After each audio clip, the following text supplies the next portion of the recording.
All right. I'll call our meeting to order, and we are at 10 o'clock. We do not have a quorum, but Seth, you want to go ahead and do roll call, please? Yvonne Curtis. Present. Mark Mobihill. Here. David Reeves. Here. Lynn Saxton. And Kate Duran. Kim Williams. Okay. Lynn Saxton has resigned because of her new appointment. Forgetting her new title, early learning. No, it's the Oregon Health Authority Director. So congratulations. Very busy. Yeah, congratulations to Lynn, and hopefully we'll be having some other members join our Well, team. Megan Irwin has been in contact with 2 additional members who may be joining the group, and Great. she's hopeful that that will occur during the next meeting. And you may want to also talk about the new member that will be joining us. Okay. So Thompson Morrison, Chief Strategy Officer for Fuse Insight, will be joining us as well. We thought he might be here today, but not so hopefully join us for the next meeting. Moving on to the agenda. We can't vote on the agenda, so I'm just going to assume we're okay with moving forward on it because we don't have a quorum. Meeting notes, was there anything anybody wanted to adjust in the meeting notes? We can't vote on them, but... There's one point. Okay. On page 2, in reference to the SBAC, the college placement exams, Which paragraph is that, David? third paragraph up, that second paragraph that's kind of right next to the other one. The third one up, Mark asked why there is not a common cut score. Faculty members want to exercise academic freedom in deciding on the appropriate entry into their programs. That was kind of a possible answer, but it wasn't a definite one. Okay. And I got to thinking about that, and I think we just have to find out more, because talking to faculty members, I've never heard anyone say that they've had a say on these scores. I mean, they're from corporations. It's not like something developed in the department. You know, so I don't know if that's true or not. It may be, it may not, but So I think it's not a fact. that's part Very of good. that confusion about where do the cut scores come Yeah. from and why do we have different ones at different... Right. Schools. So until we really find out the answer, that shouldn't be in there in that fashion.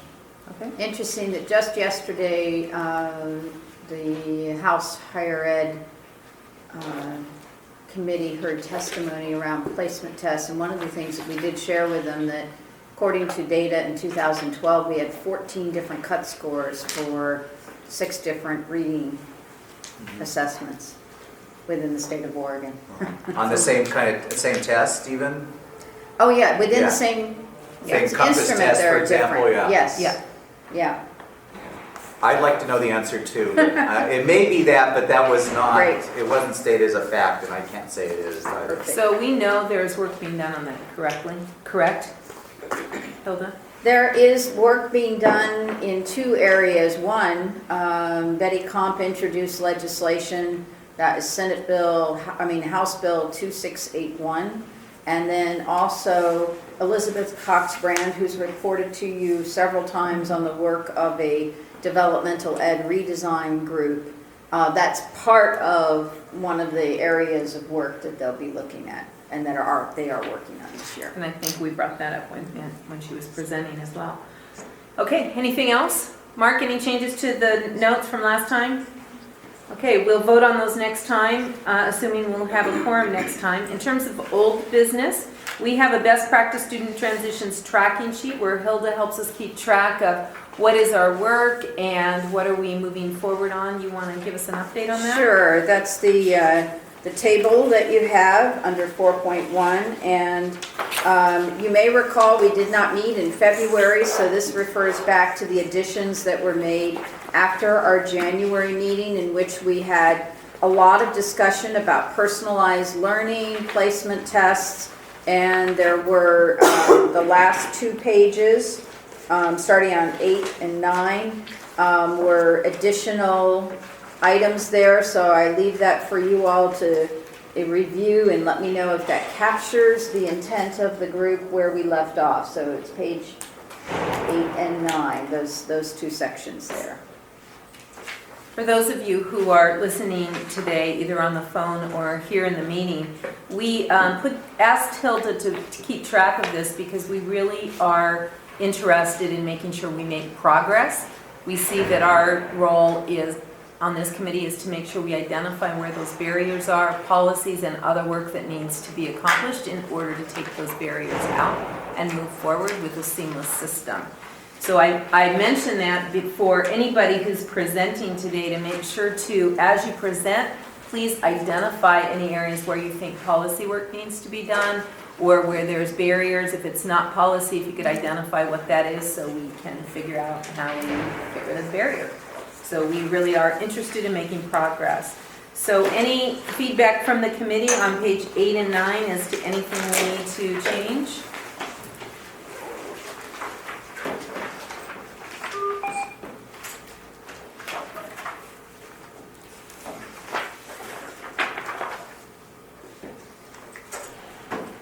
Not hearing any. I also want to point out that we continue to update the scope of action, which is item 4.2 in your packet. Notice that we marked off our February row because we canceled that meeting. One of the things that we'll want to look at is replacing those topics later in the spring here.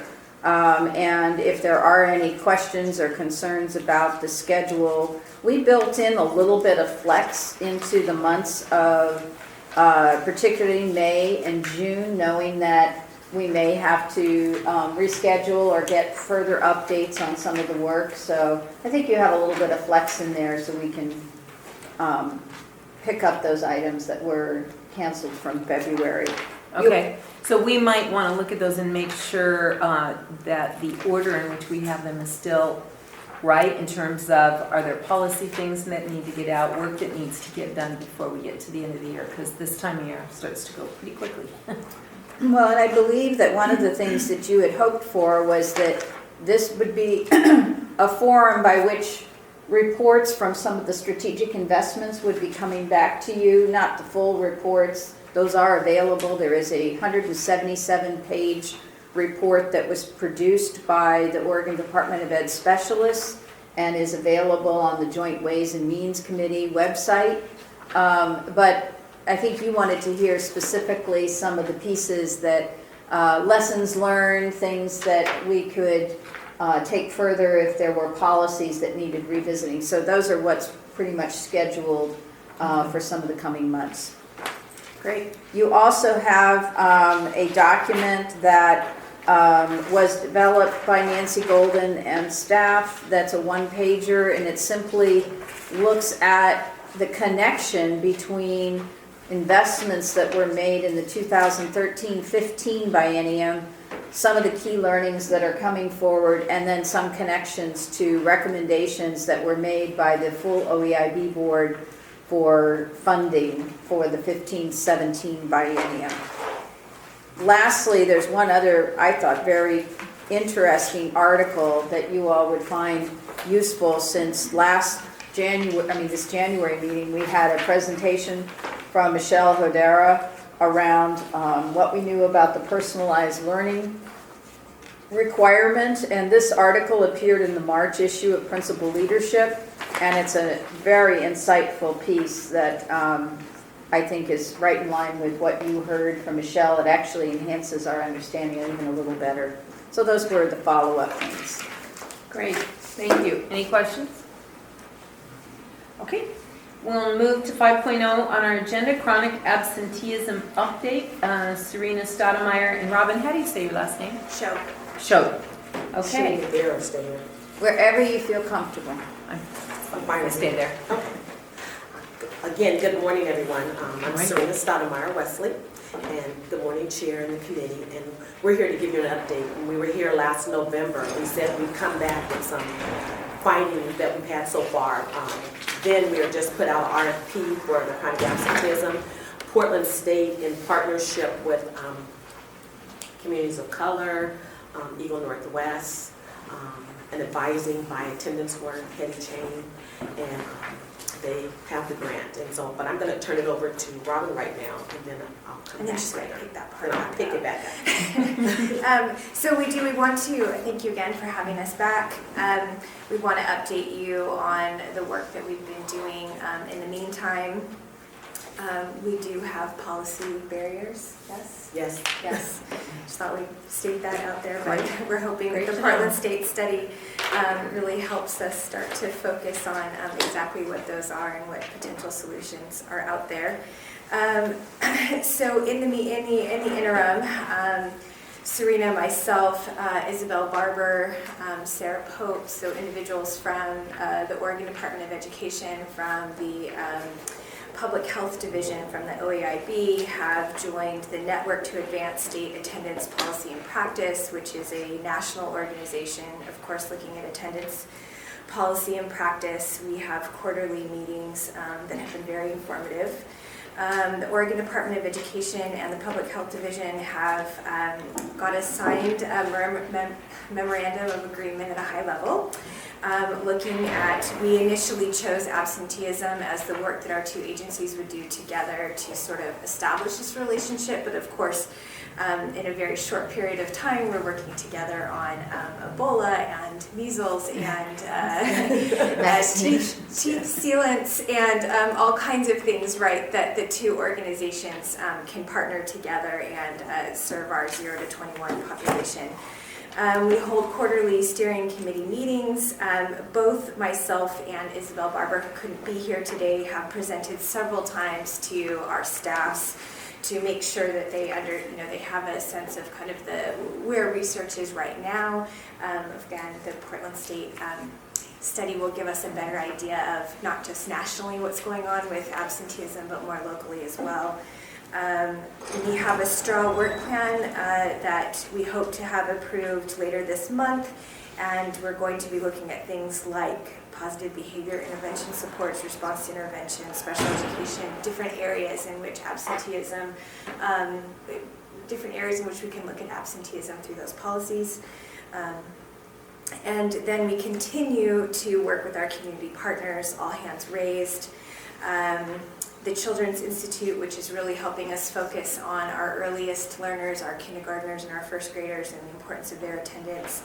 Eco Northwest, the Oregon Tribes, of course Portland State University through the RFP, Southern Oregon ESD looking at the success of the attendance audits that have been done down there, upstream public health, of course OEIB, the Public Health Department, and the Oregon Department of Education. And we'll take questions afterwards, is that okay? Sure. Okay. Well, and if committee members have questions along the way, you can jump in as well. So. Also in your packet, there's a one-pager, well, half of another page right on the back side, is what we've developed so far on the chronic absenteeism, just to give you an update of what the work that we've started. When we talk about barriers, yes, there are barriers, but the focus groups that we've started this February, they've only been going on a couple of weeks, but we've done over 12 so far. Tonight, we're here in the Salem area, and then next week we're out in Hillsborough, but we'll be going across the state of Oregon. And as you can see, there's a list of site locations, forum site locations, and these forums are confidential because we have groups of 12 to 15 with students and parents, and they're separate groups, so that students feel comfortable saying exactly what it is going on in schools. And this is giving them a platform where they have not had this platform before. And they're feeling really good about it. They said they're happy that we've come to ask them what we think and how schools can do better, but also it lets them also think about their peers and what they can be doing better too as well. How old are the students in these groups? We've had middle school students in some groups, and we've had high school students.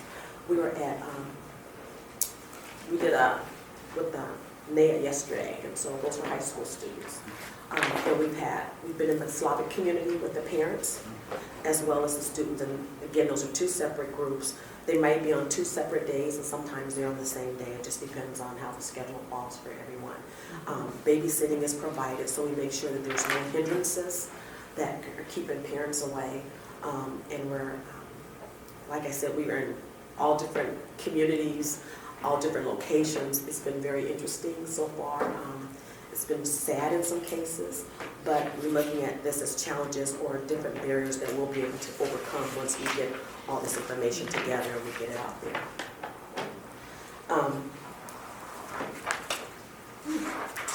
And as Robin was saying, this is in conjunction with our partners, but the focus groups are being done primarily by the researchers from Portland State, and that's Dr. Ann Curry-Stevens and Dr. Connie Kim Curvey. And then myself, I'm out there. And we do have the parents sign a confidentiality statement, and the kids, and they're signing for their kids as well. We have this high school students sign one as well. So and we're keeping everything right there, and no names will be used. When you've finished, about how many students might you have interviewed? Oh my God, we'll be doing anywhere from 43 to 68 groups, so I'll have a count for you. So. Groups? Wow, nice, very nice. This is really the first time this has been done, boots on the ground in the state of Oregon, so we want to make sure we get it right.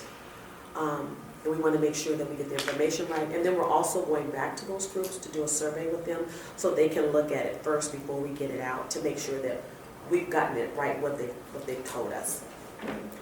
They write things down, those who don't want to really speak out loud, because even in small groups, some students are more quiet than others.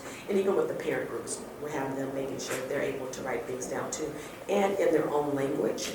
So we have interpreters there for the English language learners and interpreters there for parents as well. So we're making sure that all our bases are covered.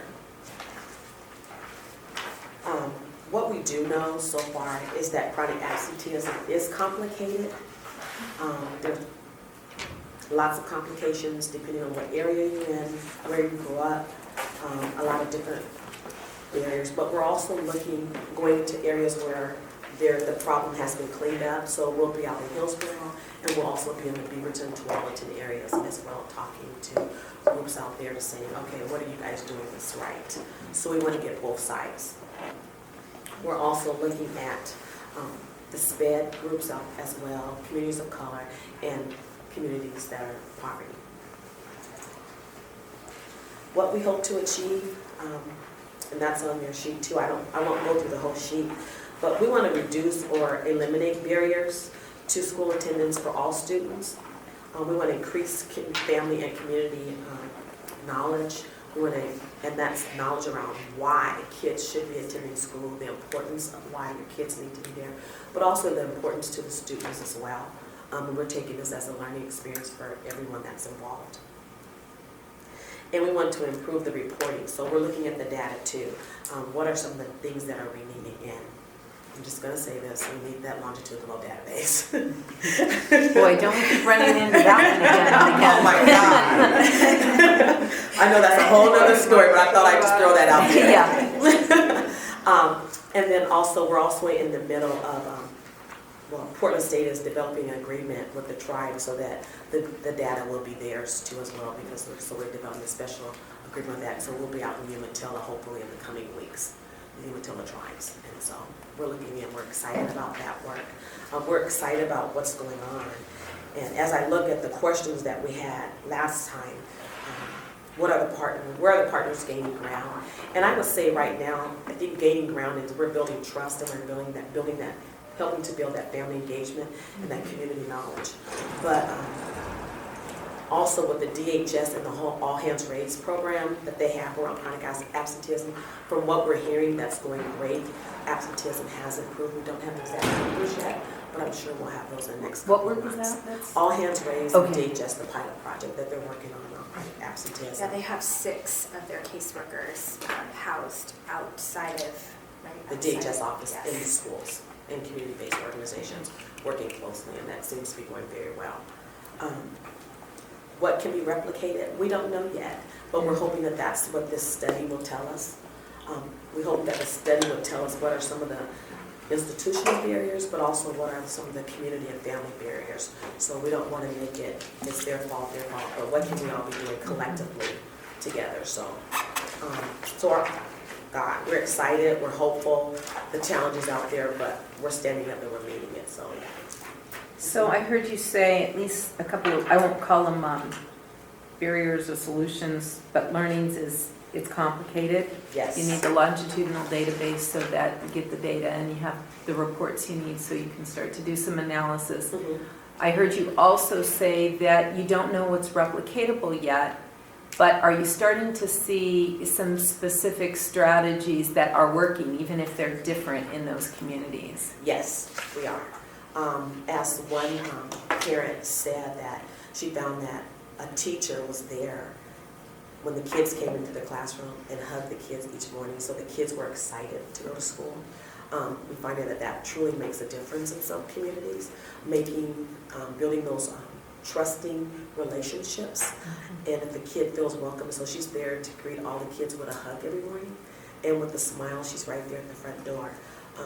That's been really prevalent in the different communities that we've talked to, and what makes them feel good and what makes their kids feel good about going to school is being welcomed into their environment. We are finding that a lot of the school climates for the high school and middle school ages are what's keeping the kids out of school. Yeah, I was just thinking that probably works at elementary. I can't imagine hugging No, not in middle the school or high school kids. And we know it's easier to create that kind of environment in Right. elementary schools, more difficult in middle and high school. Are you seeing any things that are working at those levels? Not quite yet. Okay. And as we dive deeper, I'm sure that we will. It's, like I said, it's getting interesting.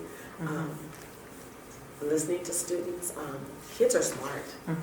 I don't think that we give them a lot of credit at times. And you walk in the room and you see these kids, you're kind of like, oh God, here we go. But they are really smart, they're bright, they're very creative, they're innovative. A lot of them are saying that's what they want, to be able to use the right side of their brain. So to hear them talk about those things is really interesting. And it makes you feel good on the inside. It's like, okay, they are getting something. And so we're looking forward to that. Well, the good thing is they come to us as learners, right? Exactly. We hope we're giving them something. Yes. I think they Something learn sticky. anyway. Yes, I was Heather. just going to reference, I was in a conversation recently and it reminded me that we have a couple of districts that are using the tripod survey based on Ron Ferguson's work at Harvard. And it's a powerful tool that looks at students' perceptions of what their teachers offer them in terms of a culture in the classroom. They use like 7 different C's, like collaborating, communicating, and that's where I stop. 5 more. 5 more. They're all C words. And not only has this been done in 2 districts, we know that it's been done at Tillamook School District and also Dallas School District. But there's also work that's beginning to happen that might end up using this as a tool to actually begin to look at the impact of student teachers in the classroom and letting them use that information to give a sense of what kind of a culture are they creating. I just think it'd be cool to kind of connect with that work, maybe even to look at whether or not any of your focus groups might be in either one of those communities. Okay. Because those data are available for the teachers and for the community to review. And if they don't have tripod data, tripod is very expensive to do, which is why a lot of school districts don't do it. The ICLE Bill Daggett group has a survey called We Lead, and that's the school level one, and then there's I Teach, and I think I Learn. So one is the teachers give the students, and then students, I forget the different levels.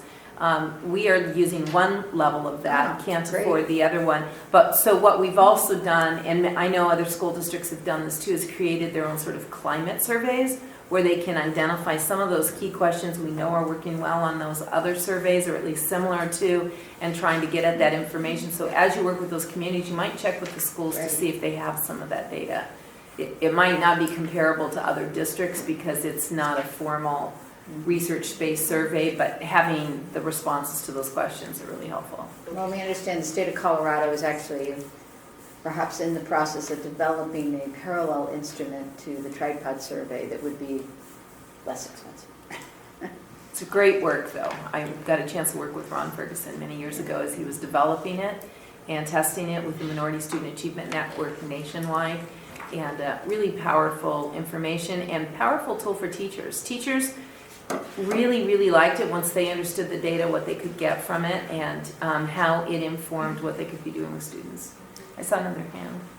Did somebody want to say something? Okay, David?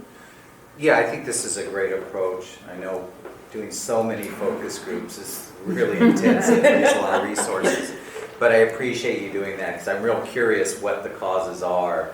And so I have two questions. When do you think you will have some answers for us? By mid-April, for these focus groups, we should be done by mid-April.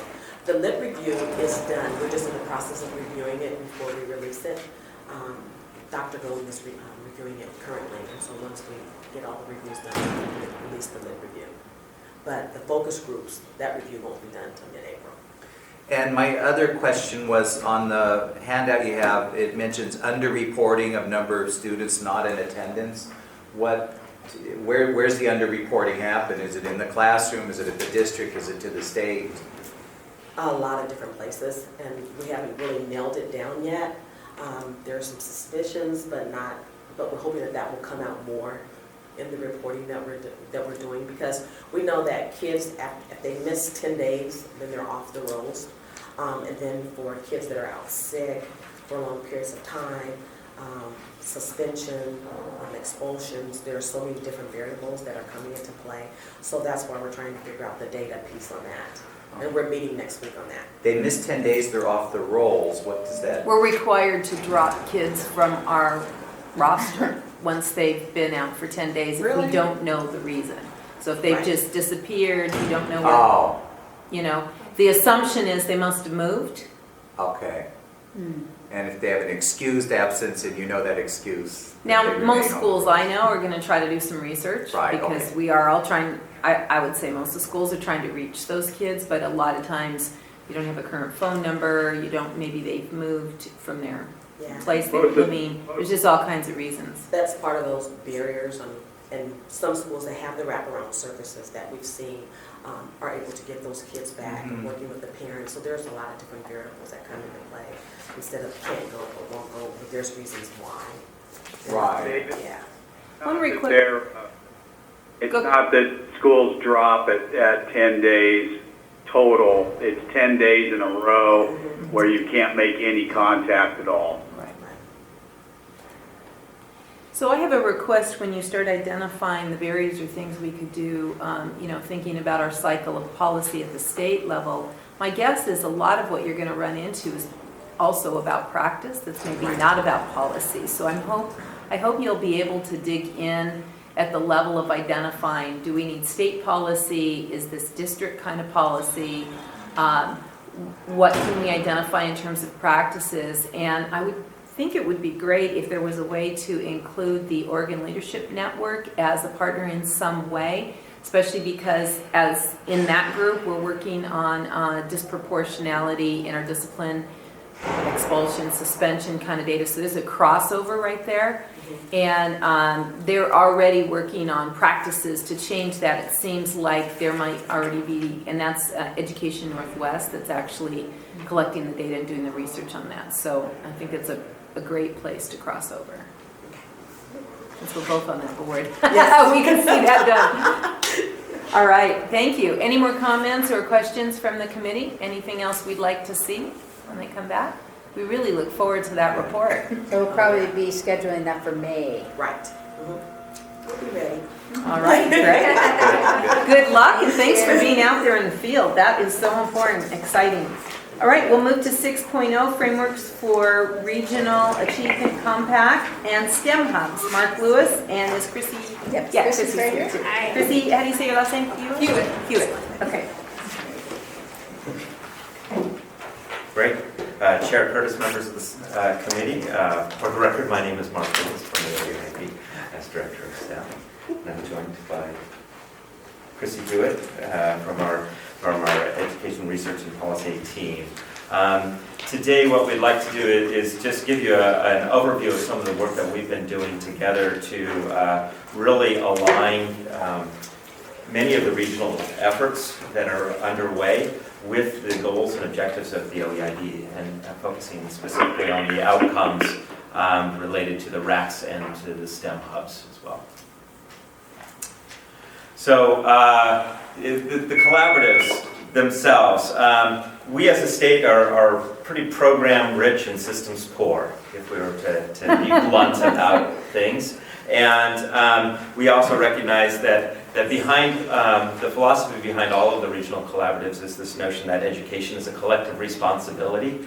It's the single most important thing that we do as a society, and our formal education system is a huge part of it, but it's not the only part of it. And that if we're going to actually achieve the outcomes and goals that we want for the students, we need to recognize that different parts of our communities play critical roles alongside of the education system.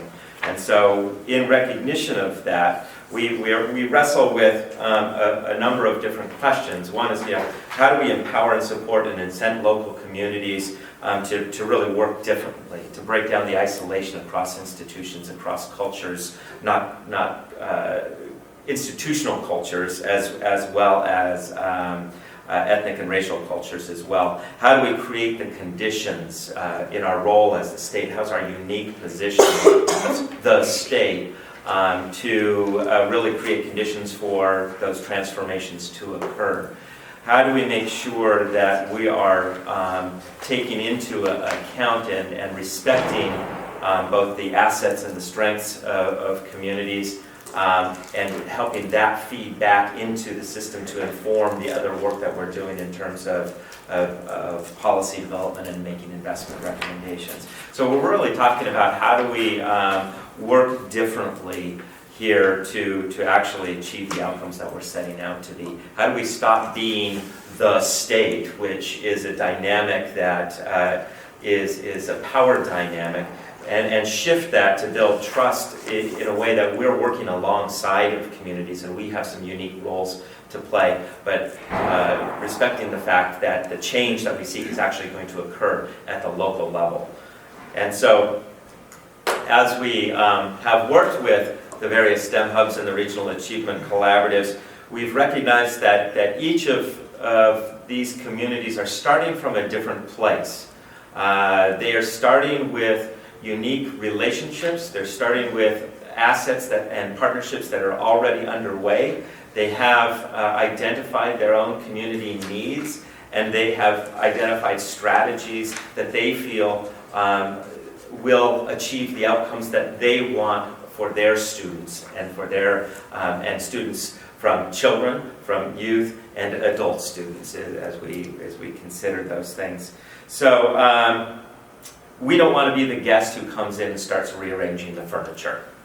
So what we've tried to do is recognize that they're starting in those places where they have outcomes, and how do we figure out from a systems perspective how those different strategies and outcomes overlay, and where's the commonality in them, and how do those roll up and then align with the broader outcomes that we've identified with the OEIB. And so that's really the fundamental thing that we've been trying to do with the Regional Achievement Collaboratives and STEM Hubs is to really understand where there is that commonality and where do we need to then push the thinking and to drive a little bit more, but again, not drive in telling them what to do from an accountability perspective, but help them understand that these initiatives are trying to achieve these broader state level outcomes. And so by focusing on the outcomes themselves, we're able to actually have some really interesting discourse. And because they are co-constructed with the participants from these initiatives themselves, there is a sense that this is not the state telling them what to do, but these are their outcomes, and that these are the outcomes that you share with this community over here, with this community over here, and then that offers a tremendous opportunity for us to work differently. Great. So Mark and I and Lindsay Capps, and along with the Governor's Office Regional Initiatives team and the Oregon Solutions Network and the Education Policy Center, a lot of people have been invested in this work to specifically think about, a high-level framework, as Mark mentioned, for the regional collaboratives. And then also we've been working with the STEM hubs to really kind of hone in on their outcomes for just the hubs themselves. So for the overarching strategic framework, we've really been working with leaders of the regional achievement collaboratives. And you have in your packets a document that looks like this. It's called the Collaborative Framework for Training OEIB Support Strategies. It has a little introduction. We recognize that this document is for really people who are highly involved in the work and a little in the weeds. So we really wanted to provide a graphical representation of this that actually got at some of the major themes, while still acknowledging that these outcomes, more specific outcomes, exist in this document. So if you look up here, and then this, you also have this in a PDF if you can't look up there, is again a graphical representation of what we have in this larger kind of logic model type document. And what you see here is really a representation of the different roles of the state or the OEIB and local communities, and how the different things that we do at a state level and at the local community level interact in the middle with the regional collaboratives, right? So the state provides things like state and federal investments, barrier removal, as this committee is really involved with, and policies that are informed by data and practice. And then we have local communities that have, local and private investments, civic engagement, and really they're identifying local priorities and actionable projects. And then this space, we see the regional achievement collaboratives, the STEM hubs, the early learning hubs, provide a structure for the state to work alongside the local communities to kind of shift the way that we've been working with the state and the power dynamics that Mark mentioned with being the state. It gives us that structure. It also provides that multi-sector engagement in issues involved in local communities on education and health and other aspects that and then as you can see on the top, are the Oregon impacts that we're striving for, those overarching goals. And really what we see is the interactions between the state and the local communities through these regional collaboratives. We hope to, provide resource alignment through their connections, both within their individual collaboratives and between them. And then, Mark and I talked about trust in government as being more about building relationships and building trust in relationships, and then also collective action towards the outcomes that we're seeking kind of on the top. And really one of the major internal things that we did with this framework is on the bottom where we talked about the OEIB and the state collaborative support strategies for these initiatives. And we really view it as our role as in relationship building and providing investments for backbone infrastructure and giving them resources related to equity and data research and evaluation. And also, really importantly, collaborative learning networks. So we don't want, the laser pointer stopped. We don't want these to be isolated initiatives in different regions, right? So we want early learning hubs and STEM hubs and regional achievement collaboratives to be talking both to each other across regions in the state, and then also within initiatives. So if there's a regional achievement collaborative in an area and an early learning hub and a STEM hub, they should all have some aligned, action, or at least know what each other's doing. And so this is probably, one of the larger first frames in thinking about how these networks interact. They're really complex initiatives, so this is part of the work to describe what's going on. And at the same time, we recognize that each of these initiatives have started from different places and have a particular focus. And we don't want to jeopardize that particular focus of any one of these right now. Mm-hmm. But what we're seeing at a local level is a real desire that people are saying, we're in the same conversations, 3 different times. These all have similar outcomes. We need to start bringing this work together, and we agree. But that has to happen, that has to be the community's decision.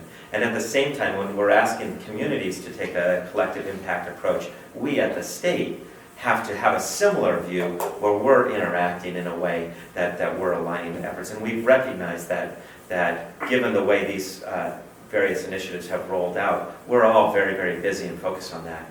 But the idea is over this next biennium, we need to start getting a lot more alignment across those.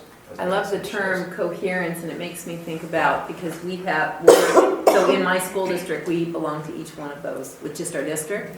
And even though my head's in this work a lot, I don't even know what my people who are in those different, because one's at 11, 12, another one is really my STEM science folks who, maybe there's some crossover or not. Early learning is pretty disconnected from those, and I'm a pretty, smaller school district. And so I'd love to see how that coherent structure could be one that also informs our work within our system, because if I, as the leader of the system, don't understand the relationship between all of those hubs and how we really are going to have that overlap, I'm burning out my people, right? Yeah. And we're all going down these different trails that somebody thinks maybe there's some alignment, but my folks don't see the alignment because I don't see it either, right? I think it's super important, and that's what we heard from the field is this person's on this steering committee and this steering committee and this steering committee, but so that crossover is good, but then we're all... So it's not just the organizations, it's the people within the organizations overlapping. Right, and that's one way in which we vision this framework being a useful tool to have those steering committee meetings, or to bring this, to have a discussion about how do we overlap, how do we see ourselves in the system, how are all these initiatives coming together. So we're hoping, and we've been working with the RAC coordinators to get feedback on this. So we're hoping it will be a useful tool for those kinds of conversations. Great. Okay.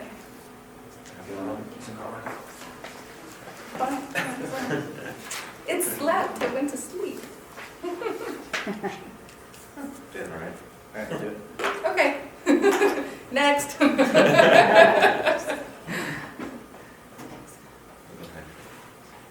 want me to? Yeah.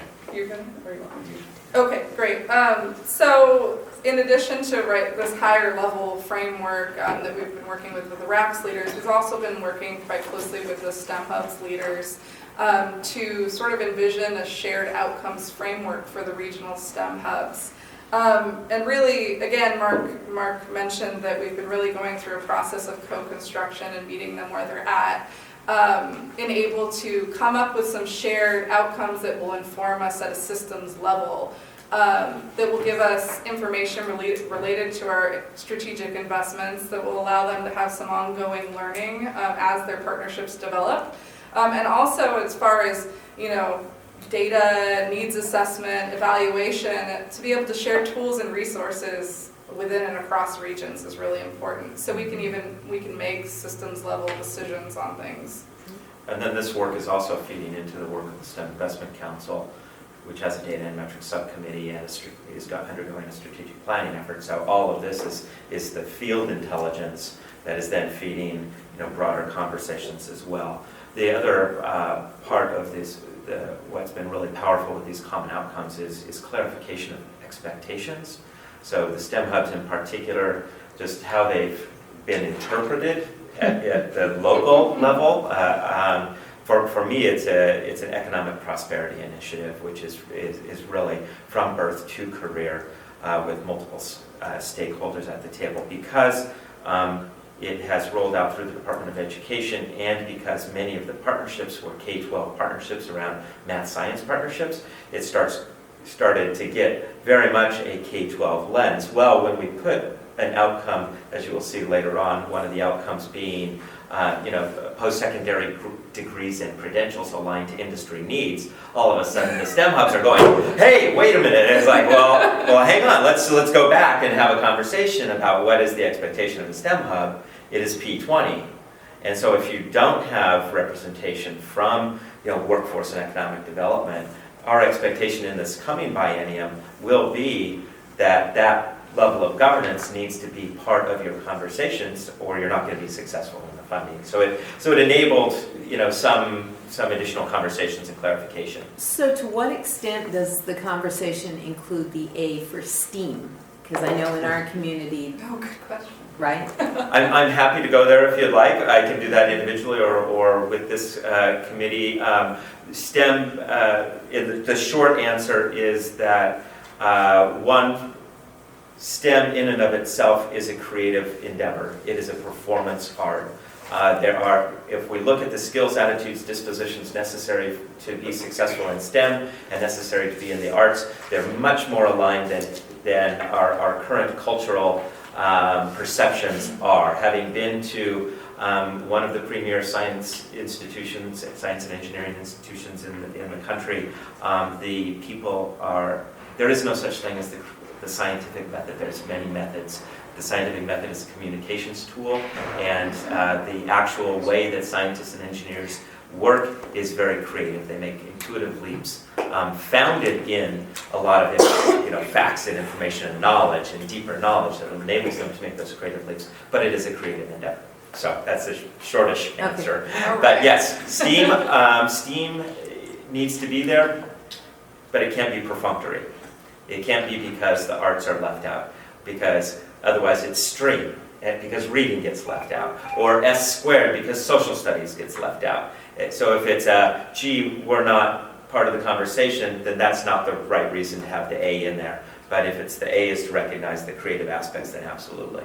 And I think the strategic planning, visioning you guys have been Yeah. working on, along with the outcomes, will make sure that those sorts of aspects are involved in this. And actually, the question that's come to me around that has been from businesses, Yeah. you know, Sure. who really look at that part as being a real important part and asking us, Yeah. where is that in your vision for STEM, Yeah. like in our school district? I'll share with you the draft STEM manifesto that we put out that articulates the values, and you'll see entrepreneurship, creativity, critical thinking, problem solving, very much highlighted in that. Great, yeah, I'd like to see Yeah, that, I'll thank send you. that out. So, thank you. So in thinking about outcomes for the hubs, we really looked at many different levels, right? So a lot of them had looked at student and educator outcomes, but we also wanted to look at workforce, community, partnership outcomes that really described hub infrastructure. A lot of times these are the earliest outcomes that we know that we can look at to think about whether a collaborative is going to be effective or not down the road. There's lots of research-based initiatives around what is an effective partnership that we can look towards. And also system support, so statewide support, so we're not left out of the mix here. So we're accountable for creating enabling conditions for the hubs to be successful. So anyways, we look at all those levels. We really started from a place where we engaged with the STEM Hubs leaders. We took their own logic models, their own outcomes, and we looked at how they overlapped themselves. We looked at legislative requirements to make sure that things, that they were supposed to do by law were not left out. Original investment requirements. And a lot of the conversations we had so we're trying to look at a minimal number of system-wide outcomes that will allow us to look at what's going on in the state at a systems level. But a lot of them, we're asking the question, well, do these totally supplant my local outcomes? Do we not have any of those then? And that's really not the case, although we're pushing on some things. They do define their own local outcomes and strategies, to get towards the goals while still trying to align in a larger system. So it's a little bit of a dance back and forth, allowing them their own regional empowerment along with looking at systems level. And many of these, we also recognize that they're used to program evaluation or project evaluation for grants. And so they have this viewpoint where, well, we're not targeting that specifically. Well, I said, well, are you going to affect graduation rates? Do you believe that you're increasing student engagement? Do you think that by engaging them, they're going to be more successful and increase graduation? Well, yes, but that's not going to be... That's not a causal link. And not a causal link. It's like, well, hang on, we're talking systems outcome. You're improving graduation rates. We all care about that. Wonderful. Is it correlative? Probably not causal. So, but getting them to recognize that they have a responsibility In education. for it, right? Yeah. So we have been working to really hard on all the different outcomes. And you do have in your packet a list of the different levels of outcomes that we're looking at. And we've been playing with how to, again, graphically represent this so we can present this to folks and have engaging conversations around this. And what you see here is a graphic on some student and workforce outcomes going all the way from early learning to workforce. I don't know if you want to say any more about this, but really this is just a different way to present it than your typical list to be a little more engaging. The other thing that we're going to be doing with the STEM Investment Council is then be looking at critical places along that continuum to be doing, you know, the indicators and where those indicators are going to be gathered from. yeah, and we're looking at short, you know, mid and long-term outcomes here, and some, you know, and the places in which they can be measured. So there's a lot more work to this. So, you know, Mark mentioned this notion of having to battle, you know, accountability with wanting to look at a systems-wide view, and, you know, to give the leaders credit, it's a fear that, you know, we're going to outline outcomes and then they're going to be held accountable for it and not receive funding if they haven't moved something in 2 months, you know. So we've been really trying to engage with them a lot to try to, you know, get those fears away. You know, we're still, that's a work in progress. What is that funding then? The STEM Hub funding, Is there direct funding from Right the state now- for those? right now we have, there was $2.8 million this current biennium to fund 6 STEM hubs, and the recommendation of the STEM Investment Council and then the governor's recommended budget was to bump that to at least 5, yeah, to get 5 or 6 more STEM hubs. There's other regions that we weren't able to fund this last round. Yeah. So it's a, you know, shifts in leadership. They're, you know, we're really trying to work with them to get them in a good place moving forward. That's an important message, that idea about outcomes over time. And I think the fact that OEIB has landed now on the 3-year is going to help, because everybody's coming from the hammer approach experience of No Child Left Behind, which I know that's only K-12, but that's where the accountability movement was felt first, right? So I think it's so important for all the work of OEIB to be really focusing on people on that piece about real outcomes are long-term, and it takes a while to get there. It's going to take a while to change the culture and have people feel freed up and have trust around that. Absolutely, and that's why the many different levels of outcomes, and we say, you know, partnership outcomes, these are things that you can change in 6 months. The leadership you bring to the table, you can get a key leader from an industry sector to your table, and that's, you know, something, that's an accomplishment, right? So celebrating those small successes and lessons learned along the way is really what we're trying to work with them on. Great. Hilda, you had a comment? Yeah, and we don't have to get into depth on this. I actually can talk to these folks. But I am Over the wall. intrigued with the fact that so much of the work that was invested in this biennium has this ceiling that weighs over people's heads tied to the end of a biennium. Yeah. And I mean, it has just been horrendous pressure on folks to feel like, oh my goodness, you know, by the time we get the grant and get things moving on something, you want reports back, and it's, you know, and then obviously legislators want reports back. And I'm kind of curious, you have a little more, you still have the same ambiguity. There's a lot of things to be determined in the next clear. budget. We're But what are you learning from the folks that have to live with that question mark about whether or not this is going to move forward or end in June? Yeah, so a couple of things. Thank you for that question. There's a couple of things that we're trying to think about. One, as one of the concerns from the field is that continuity, right? And so how do we continue to pay for staff if expenditures have to end June 30th and the governor's budget isn't, you know, it's the governor doesn't sign the budget until August. And that's if you continue If that we get funding. it, if we continue to have funding, right? And we're assuming that we are. So in one way, we have some great bipartisan support for STEM and career and technical education. So we're assuming that we're going to at least have level set funding, inshallah.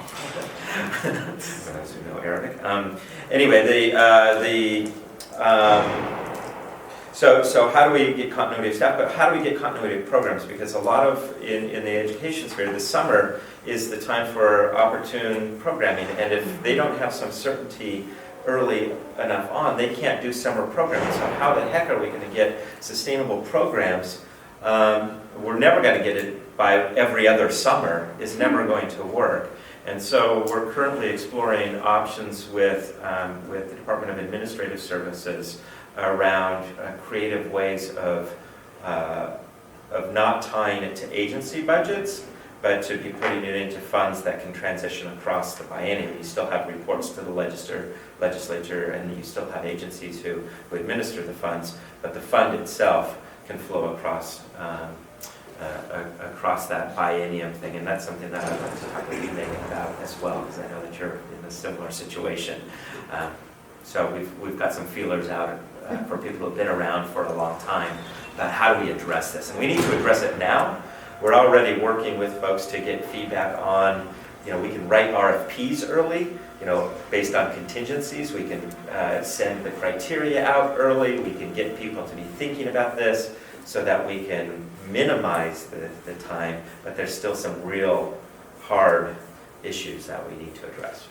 I would just go on record saying this is a much larger issue Yes. than just these projects. Absolutely. Yeah. And I would highly recommend that somebody push on this kind of a dialogue so that we don't put people in a position of having to stop and start, to minimize it as much as possible. So would that be a recommendation that we really would take to OEIB? Because, I mean, I think that's it's kind of at least the point. OEIB I'm day. shaking my It's head. at least But not- OEIB day, if not. Measuring that. So I'm going to Not that I would ask suggest Hilda that. to maybe help us craft language around describing that dilemma and Yeah. where there are possible solutions for that. Maybe, I don't know that OEIB can make that determination, but I would guess all the agencies that are working All around the together. same dilemma could add some language to it. I mean, it's really administrative in nature, but if OEIB, most of the things that are barriers to these initiatives actually being successful are bureaucratic and administrative in nature. Yep. It's not the will of the communities. Yeah. That's right. So that's actually the kind of barrier that I can say, like, as an agency director, would be really helpful to have removed. Well, it's kind of interesting, we think about OEIB as spanning across the groups Yeah. of kids, and that's been one barrier that we've been thinking in silos, so that's one Yeah. way we've thought differently. And I think the same kind of an analogy could be true for around how we do continuity in the work that we're trying to support. Well, why I think it's important to come from this committee is because if we're looking at best practice, we know the current model is not best practice, right? So we should be calling out what would be a better practice for sustainability and trust building and enthusiasm and not have people go through the, yeah. Well, it's just a lot of anxiety in Right. the field. It's unnecessary. So maybe, Hilda, you did a very articulate job of articulating what that dilemma is. One thing would be to maybe check with each of the departments or programs to see how would we describe it, bringing it back to best practice. And as members of this committee, we could say, do we think that is definitely something we want to take to OEIB, especially if you have some ideas around the solutions. Yeah. And Dr. Golden is aware of this. This has come up in our staff meetings a few times now. Great. Okay. Well, what is, I'm just curious when, you say they're thinking of certain outcomes and they're very, tied to kind of how they've worked with grants before. Who's setting, I know the regional achievement collaboratives are very local and Yes. it's according to them how they set their outcomes, but the STEM hubs, is that also just totally autonomous, how they're doing that? No, not at Yeah, I all. don't maybe I was Less, confusing much the two, but if, Yeah. yeah, I mean, This is good, because I don't think we've really seen that two-way, how the state's relating to any of these hubs. Yeah. To be honest, we set them up, it's a great idea. Well, and and a then- lot of times they have different local strategies that are getting at similar outcomes. They're just phrasing them in different ways. And it doesn't behoove us to have you say, I'm looking at interest and engagement. And you say, I'm looking at motivation and, using different tools to look at different things when you're really pretty much talking about the same thing. Yeah. And you're using similar strategies but different based on local context. So that's a huge. So this chart that shows short-term and long-term outcomes, is it safe to assume that what you're doing is working with those local entities to understand what they describe as the outcomes they're trying to achieve, and sort of rolling that up into Yeah. common language across the hubs around how we would describe that? Yeah, so how this has progressed or evolved over the last year and a half is that when we put out the RFP, we put very specific criteria in around, what we meant by this framework and not by this framework in terms of outcomes, but about the various partnerships. They had to define a community need.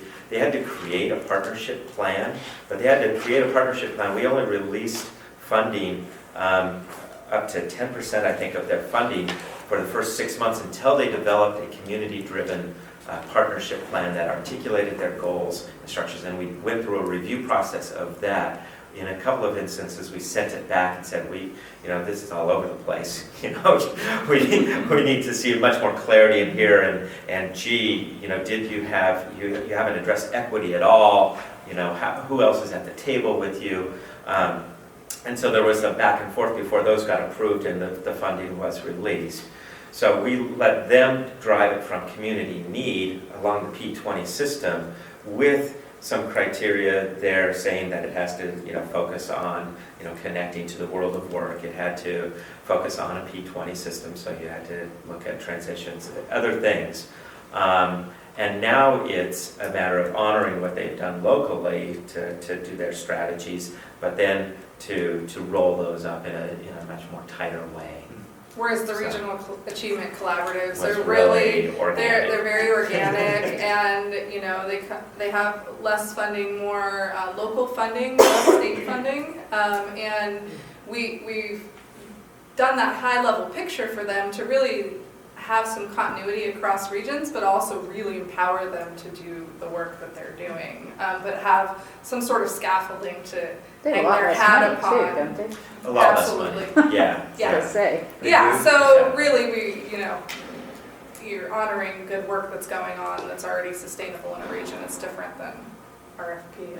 Yeah. It's just very different. And the STEM hubs that were established prior to the funding are a slightly different situation where we're trying to work with them to evolve their thinking as well, but also recognizing that we're coming late to the game compared to the partnership that they've done. But if their visions, for us to continue funding, we need to get greater alignment with the P20 and not just a K-12 piece. Great. Thank you. Well, thank you. I just wanted to check Mark on the phone. Was there anything you wanted to add or ask, Mark? No, I think what David said for clarification was really important, that the racks were a little more organic, but the STEM hubs were a little more deliberate. And I think that's just important for people to know, that as we try to combine these efforts, that structurally they started with a different origin. Yeah. Great. Thanks for Thank that, you. Mark.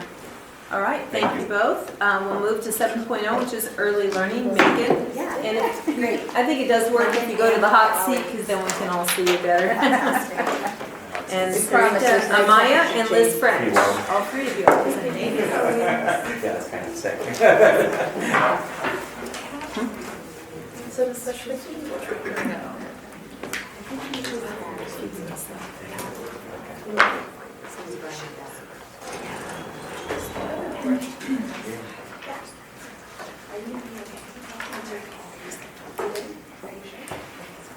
Great. Hi, everyone. Thanks for having us here. My name is Megan Irwin. I'm the Acting Early Learning System Director at the Early Learning Division, which is a division inside the Department of Education. Our policy work is governed by the Early Learning Council and connects into OEIB on the key connection to kindergarten. And I'm going to let my colleagues introduce themselves too, and then I'll get us going here. I'm Sarita Maya, the Equity Director at the Early Learning Division. I'm Liz French, the Kindergarten Assessment Specialist at Oregon Department of Education. Great, and I brought Sarita and Liz with me today because the division and the council have been really focused on building out a set of recommendations as it relates to how to actually implement and be accountable to the equity lens in everything that we do internally as a division and externally through our initiatives. And Sarita has been leading that work, and I wanted her to have the chance to talk about it because it's pretty amazing. And then in planning out the agenda for today, Hilda and Yvonne mentioned that the committee may have questions about kindergarten assessment, which, to be honest, I can answer questions like that at this level, but when it gets much more detailed than here, I really can't, and so Liz is here to answer questions about that. Oh man, it was working. Anyway, so we're really excited to be here today because I think, as everybody here knows, the first 8 years of a child's life are a really critical period in their cognitive and their social and emotional development. And we've been really focused over the last couple of years on building a systems approach to helping kids and families get where we need them to be by the time that they start kindergarten. So what I'm going to do today is a really brief orientation to the early learning work that's been going on, just for context. A lot of the stuff that Mark just presented on sounds very familiar in context to the work that we've been doing. And then I'm going to speak a little bit about some of the kind of key initiative work that we have going on right now, really specifically around the age 3 to grade 3 literacy initiative that's being discussed a ton at the legislature. And then Sarita and Liz are going to talk about the equity work that we're doing in the kindergarten assessment. And we really hope that this can be a conversation and not just me presenting. So please feel free to chime in at any point when you have questions. But you know, what Mark said about being program rich and systems poor in this state resonated with me tremendously, especially when I think about the way that we have historically approached early childhood education, which looked like this. So, you know, one thing that's unique about early childhood in the context of this seamless P20 system that we're trying to create, and this is a problem we have not yet solved, and one that I appreciate everyone's really good thinking on, is that early learning hasn't been much of a system ever to start out with. So the transitions between elementary, middle, high school, and into higher education are transitions between existing systems, more or less. If there's a school district, there's a higher education system. They might have been siloed from one another in the past, but there is at least a self-contained system that exists. And in early learning, that has not ever been true. We've had a loose collection of programs and services.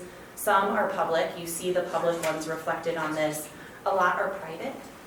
In early childhood education, most of our children are in private childcare.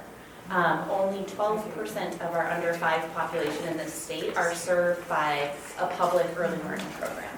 Everybody else is in childcare or at home with mom, and if you're in childcare, your parents are paying your tuition. So it's really not been ever a system. It's just starting to become one. And so I bring that up because the work that we need help problem solving around is twofold. Number one, we need help creating an early learning system at the state level and then locally through our early learning hubs. And then second, we need help thinking about how we actually have seamless transitions happen between early learning and the K-12 system. So this is the new system that's in place currently. We've simplified, at least you can see the governance of how things work. That doesn't mean that we've done all of the systems building work that needs to happen. It's all very new. The early learning divisions existed since July 2013. The hubs have existed. The oldest one is like 11 months old. We have 3 that are still working to get to contract with that same kind of like meeting people where they're at locally and helping them get there. So the way that we're governing things, the way that we're thinking about things is much more strategically aligned. But there is a ton of work to do over the next, I would say, 5 years to really get us to a place where as simple as this slide looks is actually as simple as the work is. This is just a slide that our public affairs director slips into every presentation on our mission. So we'll skip that. That's our mission. It's a great mission, supporting Oregon's young children and families to learn and thrive. The work to simplify the early learning system and make it more coordinated, aligned, and family-centered really began in 2011 with the creation of the Early Learning Council, and then in 2013 with the work of the division. And we were given a couple of charges actually in statute. So overall in statute, the role of the division is to make sure that children show up at school prepared to be there. And the role of the council is to do that coordinating work on the policy level. But we were actually also given these 3 goals really specifically in statute. Children that arrive at kindergarten ready to succeed, families that are healthy, stable, and attached, and an early learning system that's coordinated, aligned, and family-centered.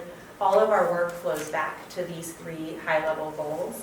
And you know, anytime you see us present or talk, you'll hear us talk about these because it's just beat into our brains. These are the 3 things that we're striving toward. These are our North Star. This has really impacted the way that we've been able to work with local communities to set outcomes and set indicators of progress. So just like Mark was talking about with the STEM hubs, the early learning hubs actually all have these as their high-level outcomes that they're working toward in their contracts. And then from the very beginning, we said, and here's how we're measuring this all together. So each hub, while they're working on different strategies to reach outcomes, has always all been pointing toward the same set of outcomes and indicators of progress. I think that's something that this board should really think about considering as a requirement for any kind of community collaborative activity where you're really loose on how people are allowed to decide how to get there, but really clear that as a state system of early learning, these are the things we're pointing toward, and then we're all measuring it in the same way. When I stepped into this job, my first job with the state was to actually get the hubs up and going. I talked to a ton of people around the country who were leading similar sort of early learning systems building efforts, and the number one thing, I'd always ask people, if you could do it all over again, what would you do different? The number one thing that I heard was, have all of your collaboratives work toward the same set of outcomes and measure it in the same way. So that's what we are doing. We have just revised for the 15-17 biennium the indicators that they'll be responsible for, which I won't bore you with overly. We have a nice, lovely report if you want to really dig into those. But I do want to point out that we tried to be really thoughtful as we were setting these indicators about asking the hubs to do things that would really promote that cross-sector collaboration. So just as an example that ties into what Serena was speaking to earlier, one of their short-term indicators for this biennium will be increasing the percentage of children enrolled in kindergarten before the start of the year.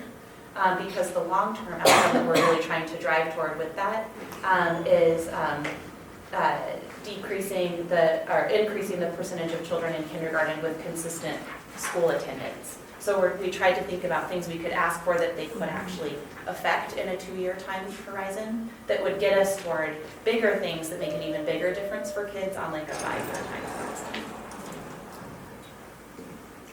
And this is just to also, again, ground you in like who's actually consuming this system, right? There's 230,000 children under the age of 5. Half of 45,000 children born a year, half are poor. If you're on Medicaid, you're 200% of the federal poverty level or less. A quarter of our children under 5 are exposed to really well-recognized risk factors. And what we're talking about here is homelessness, drug addiction in your family, domestic violence in your family, abuse, neglect, etc. It's a really high percentage of our kids under 5 who are exposed to significant trauma before they enter school. And that really has an impact on how well they're able to just be at school. And one thing that I love about the early learning work is that we're working to address that. And then, as I said, we're serving only 12% of our kids in state-funded, any kind of state-funded service. I won't belabor this because I know that this is something that this committee really understands. But I just can never pass up the chance to say publicly that there's so much scientific evidence behind the work that we're doing. We know that the architecture of a person's brain depends on the interaction of forces early in their life. Genetics, of course, but also environment and experience. And we know that once you kind of pass this sensitive period of brain development, it's really hard to alter the circuits that get formed. And because specific experience and environments impact specific brain circuits, it's just so important that we take every opportunity early to really focus on supporting that brain development happening. I think that's really good news personally, because it means that the work that we are doing as an early childhood system to partner with communities, to partner with parents and families, to build on the assets that parents bring to the table when it comes to working with their kids, means that we can impact this trajectory. So it's a little scary because their brains are so malleable when they're little, and there's so much opportunity to mess it up, but there's also so much opportunity to get it right if we can really focus on things that matter.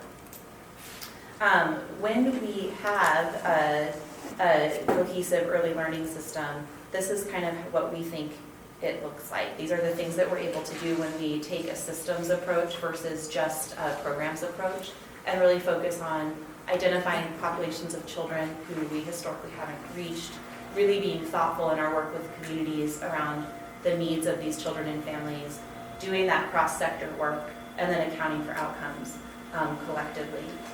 We think that if we can do these 4 things, as simple as they look on this slide and as complex as they are actually in real life, that we'll actually have an early childhood system that can move outcomes for kids. On the pathway to kindergarten readiness and 3rd grade reading, there is not one magic program that's going to get us to our goal. It's a system, and it's a system that needs to be focused on community assets and needs. And I think that one other thing I always like to say to people as we're talking about this is that it's really important because the bulk of my budget as a division is tied up in programs that have very specific state and federal rules for how they can be spent. So most of the early learning budget in our state is employment-related daycare and childcare subsidy, which is an important program but can only really be used in a specific way. And then the Oregon Pre-Kindergarten program, which is a wonderful preschool program for children at 100% of the federal poverty level or less, but can only be used in a specific way. And when you look at the pie chart of the early learning division's budget, it's like these 2 really big slices and then tiny little fingers of funds that we can use to do the systems building work, which makes it all the more important that we're finding every possible way to collaborate with people across different sectors and into K-12, and then finding every possible collaborative dollar that we can weave together, because what we're trying to do in building a system is huge and complicated and not particularly well-resourced right now. So one thing that I wanted to draw this group's attention to and just kind of talk about is the age 3 to grade 3 literacy initiative that we are championing in the legislature right now. And Nancy, please feel free to chime in and say anything that you want to about it. But the age 3 to grade 3 literacy initiative represents the first time in Oregon that the early childhood system and the K-3 system have actually formally come together to plan an initiative together and work on something together, and it's pretty exciting.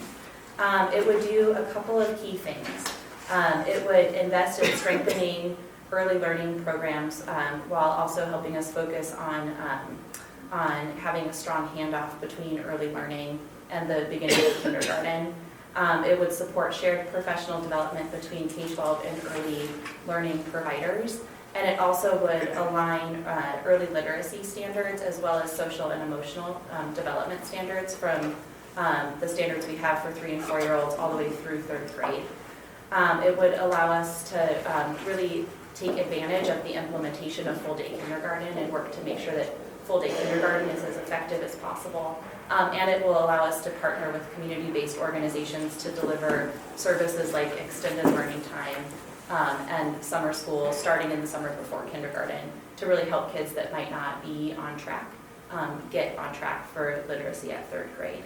And then another really important component part of it is that it would, on the K-3 side, allow us to implement just really robust and aligned literacy programs across school districts. So I wanted to make sure to highlight this and have some discussion about it or take questions on it, just because A, if we're successful, it will make a huge difference for children in our state. The goal is to have kids reading on grade level at 95% of our kids reading it on grade level by the end of the next 5 years, which means basically kids that are 3 years old today will be reading at that 95% of them will be reading at grade level by the time that they hit the end of 3rd grade. That in and of itself is a significant goal that we've set for ourselves, and it's the first time that early childhood and K-12 have really come together with some intention and made a plan for how to work across those traditional silos and actually move toward a really clear goal. The other thing I wanted to draw your attention to that you had in your packets and have some discussion about if you guys want to, is the strategic plan that Rob Saxton and I put together at Nancy's request that talks about what it looks like to actually create a connection between early childhood and K-12. We presented this at an OEIB meeting in November maybe, or maybe it was October. We were at a community college when we did it. And so just so that you can see, Rob and I kind of created a shared vision of children who are ready for school and succeeding by 3rd grade, and defined that using indicators from a really wonderful document that Harvard put together about early childhood to 3rd grade reading pathways, and then called out a couple of clear areas of work, aligning standards, focusing on early screening and identification, paired with actual support for families and kids, and then aligning practices and approaches to support children and families across the transition to kindergarten. The age 3 to grade 3 literacy initiative gets at everything that's in goal 1 and goal 3 of this strategic plan. And the work of the early learning hubs gets at all of those things too, as well as many of the things that are in goal 2. So that's something that the members of the OEIB have seen before, but I wanted to kind of draw your attention back to it, remind you that it exists, and let you know that work is actively happening on moving the parts of this plan forward through age 3 to grade 3. The other thing I wanted to point out in my section before I hand it over to Sarita and actually hand it over to Liz to talk about kindergarten assessment is that I am so excited that as a K-20 system, we're starting to talk about age 3 to grade 3 and to focus on 3, 4, and 5-year-olds as they transition into school. There's a lot of work to do there. There's a lot of barriers in the way that need to be removed.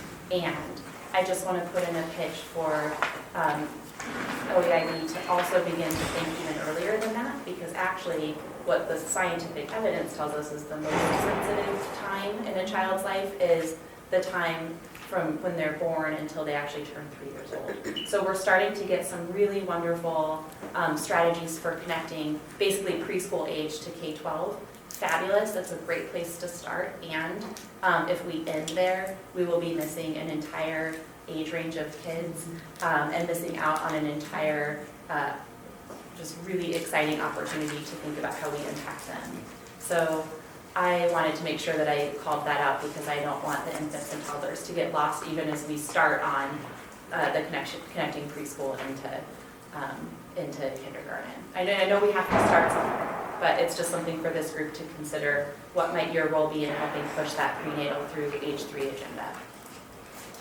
I'll take questions on that, or we can keep going, but I just put a lot of stuff in the room and would love to engage in some conversation. So I have a couple of comments I'd like to throw in before we get to assessment, because I also have plenty around assessment as well, and others might, but this is the area I get excited about as well. Kindergarten is where I started teaching.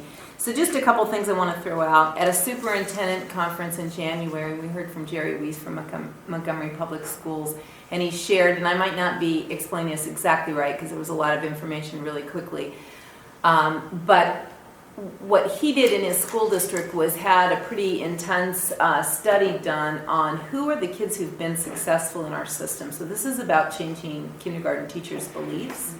So when kindergarten teachers say, well, kids, they can't do that, they're still babies yet, kind of that, you need to keep them babies kind of thing is really different. So anyway, that's a whole trail I could go down, but what he said is they looked at the kids that have been successful in the system. They looked at data on 30,000 students over time, and they then went back to the kindergarten. They found the most successful kids, went back to the kindergarten teachers and asked them, what were these kids doing in kindergarten? And the ones that were the most successful were reading by the second semester of kindergarten. So that I kept in my mind. I also have heard some great teachers and administrators who Sarita happens to know in our school district doing early learning. Her sister and her sister's principal are doing fabulous work. And one of the stories I heard her tell our board is, when kids come to us in kindergarten and we're teaching them math, we can teach them the word corner, right? Or we can teach them the word vertice, and they don't care which one, right? Because they're learning new words anyway. I use that as kind of a link to another conversation that I hope we don't get hung up around, because I'm already hearing it within our Early Learning Hub conversations, and especially within our district, and that is about the play, which is really about the social, emotional, self-regulation and those kinds of things. But it's a conversation that gets hung up around what's the right approach and strategy that gets us stuck in that old conversation about is it developmentally appropriate practices or academic. And I hope that we preempt that in some way with the new data, the new strategies, the new language. I've heard some principals talking about perhaps it's developmentally appropriate strategies in the way we approach academics and teach social, emotional, self-regulation, executive functioning, those kinds of things, right?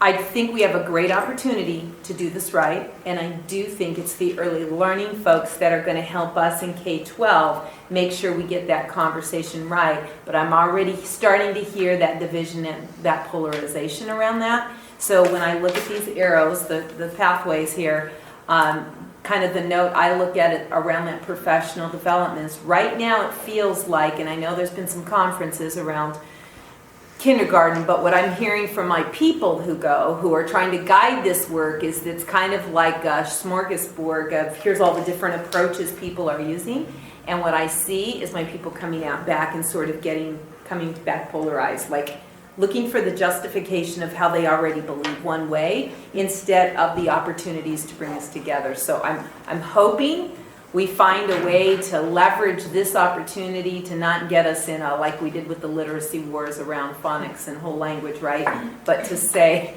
how do we take what we know now about brain research in those early years and sort of, for K-12 people, up the conversation, linking it to the academic part. Does that make sense? Yeah, Yvonne? it makes total sense.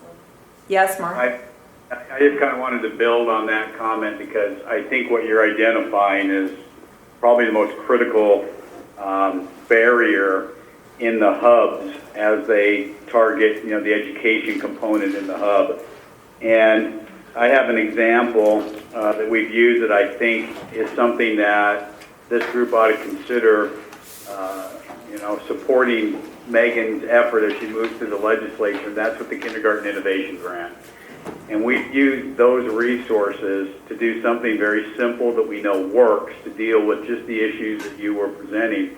And that is developing regional PLTs where you have a combination of primary teachers, kindergarten teachers, Head Start, EI, ECSE, private daycare, private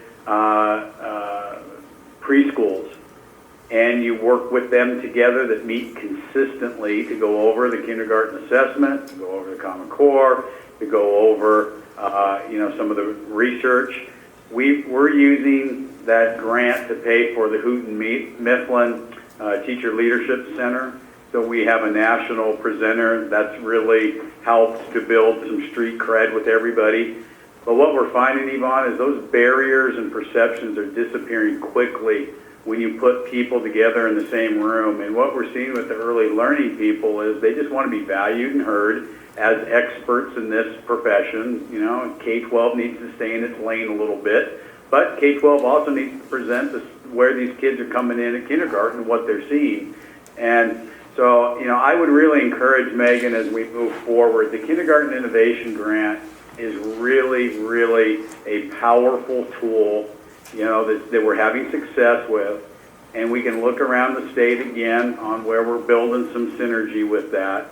And I do think the idea of regional PLTs and where you're bringing all of these different groups together, 90% of our issues disappear if we get people in the room together with common outcomes. That's a great idea, Mark. I think one of the barriers is the fact, so I'm just going to talk about in our area where it's 1 year, we've already lost the person who was leading because they went to a job where it was going to be sustainable. Stability. Right, and so we really have some fragileness to the beginning of that, and I know that isn't your problem really. I mean, that's the way we've built it. But we need to think about that, but also how we get that system-wide across the state, because if it's just happening pockets where we have the grant, and I know you get all of that, but we just need to take those great ideas and figure out how we scale them up and across. I think you're Well, the implementation arm are the hubs. You know, the hubs, Yeah. we have for the first time a structure, an implementation arm. And I think, you know, as we move forward to systematize this, Yvonne, we've created for the first time a structure where consistency can occur. Yes, and I, just so folks know, I mean, when we thought about how to put together our budget request, and now what happens with that is whatever happens through the legislative process, but we Right. thought about, you know, first, like, what are things that you invest in that support working families, and that's our childcare work, and what are things that you invest in that support infants and toddlers and their incredibly stressed out moms, and that's our home visiting work. And then what are things that you invest in that help kids when they're 3 and 4 years old to actually be in a more formal early learning and development setting, and that's our preschool investment. And then what is the way that you actually tie it together as a system and have some organizing principles behind it, and that's the work of the early learning hubs. And then the age 3 to grade 3 initiative, if it's successful, has funds in there for that kind of shared professional development that Mark is describing, and then support for the state to actually be able to make that happen in implementation. Because I think he's right, it takes some time of people just being in the same room to understand that you might be saying one thing and I might be saying another, but we both actually are meaning the same thing. And like what Mark and his team have been able to do, it's remarkable what's actually happening, but some of the small, again, administrative details that really matter, just aligning the professional development calendars for all of those folks. Mark, how long did that take, like a year to get the PD calendars lined up and kind of set in stone? We have that same problem even within the system. Yeah. So, That took 2 years of conversation to get to the point where all of our districts have the same calendar, but yeah. it's very political. It takes them time to do that, but you can't argue with the common sense Yeah. to set professional development days consistently where you're not paying for substitutes. Yeah, so we bump up against a lot of those kinds of barriers, and then I think it's just like the patience and the grit to work through it, and then being unwilling to accept a bureaucratic answer that's not going to work for what we're actually trying to get done. One thing that has really allowed all of the conversation between early learning and K-3 to actually take some sort of a form is the kindergarten assessment. So certainly folks have a lot of feelings about the kindergarten assessment, but I will say that I've heard from the field, at least from the early childhood field, that it's created a North Star for people to have common conversations with each other and to actually focus pretty limited resources around. And so I do want Liz to have the chance to just talk a little bit about that and give you guys the chance to put on the table questions or concerns you have about implementation. Liz, can I say one little thing before we start? I think another thing that's really important to say as it relates to the potential polarization in terms of what's developmentally appropriate and what's not developmentally appropriate is to really view academic rigor and joyful learning as a partnership. Two things happening at the same exact time. And you can't remove one from the other. And one way of really ensuring that you have academically rigorous environments in kindergarten and in pre-K context and even beyond, you know, in early learning context across the board is through play. And the craft of the teacher and the educator and the individual that has the most interactions with the child lies in how actively engaged they are with them.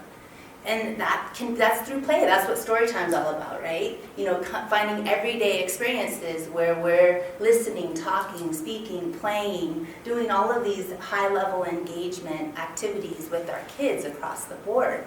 And so the craft of the teachers to really also embed the meta-language, the meta-cognition, the higher level questioning and thinking skills that babies across the board, little ones, will internalize and they'll start to use that vocabulary in their play. And so I think that is where we have a lot of promise in developing very clear, cohesive professional development opportunities where we see those two components as being one and the same. Thank you, I love that. I'm gonna quote you. It's recorded, right? Well, thank you for having me speak. I'm Liz French, and I'm the kindergarten assessment specialist. And I don't want to go into a ton of details on this history, but really to highlight that it's brief. It only goes back to 2012. And the kindergarten assessment was developed out of House Bill 4165, which directed the Early Learning Council and ODE to jointly develop the assessment and pilot it in the fall of 2012. So in order to do that, they convened a work group that consisted of university researchers from U of O and Portland State. And they did a review of assessments that were currently in use in Oregon, and they had a superintendent survey, community forums, and focus groups to really use a research-based process in order to recommend an assessment tool. And then in that same vein, with the research lens, and we piloted in 2012 and then conducted an evaluation of the pilot that same year. And that was also conducted by researchers at Portland State and funded through the Ford Family Foundation. And it involved on-site observations, surveys, and staff interviews in order to really inform the development of the assessment. And then in 2013, we had the first statewide administration and reporting. And immediately after, we had a reporting interpretive panel. So again, bringing the lens of the researchers and the stakeholder groups that were affected by the assessment to really ensure that all voices were heard and a research-based and open process was used to develop report interpretation guidelines and also the reporting system. And then in the fall of 2014, we had the second administration, and this winter, I was hired, and also the Kindergarten Content and Assessment Advisory Committee was formed. I'll speak more about that group later.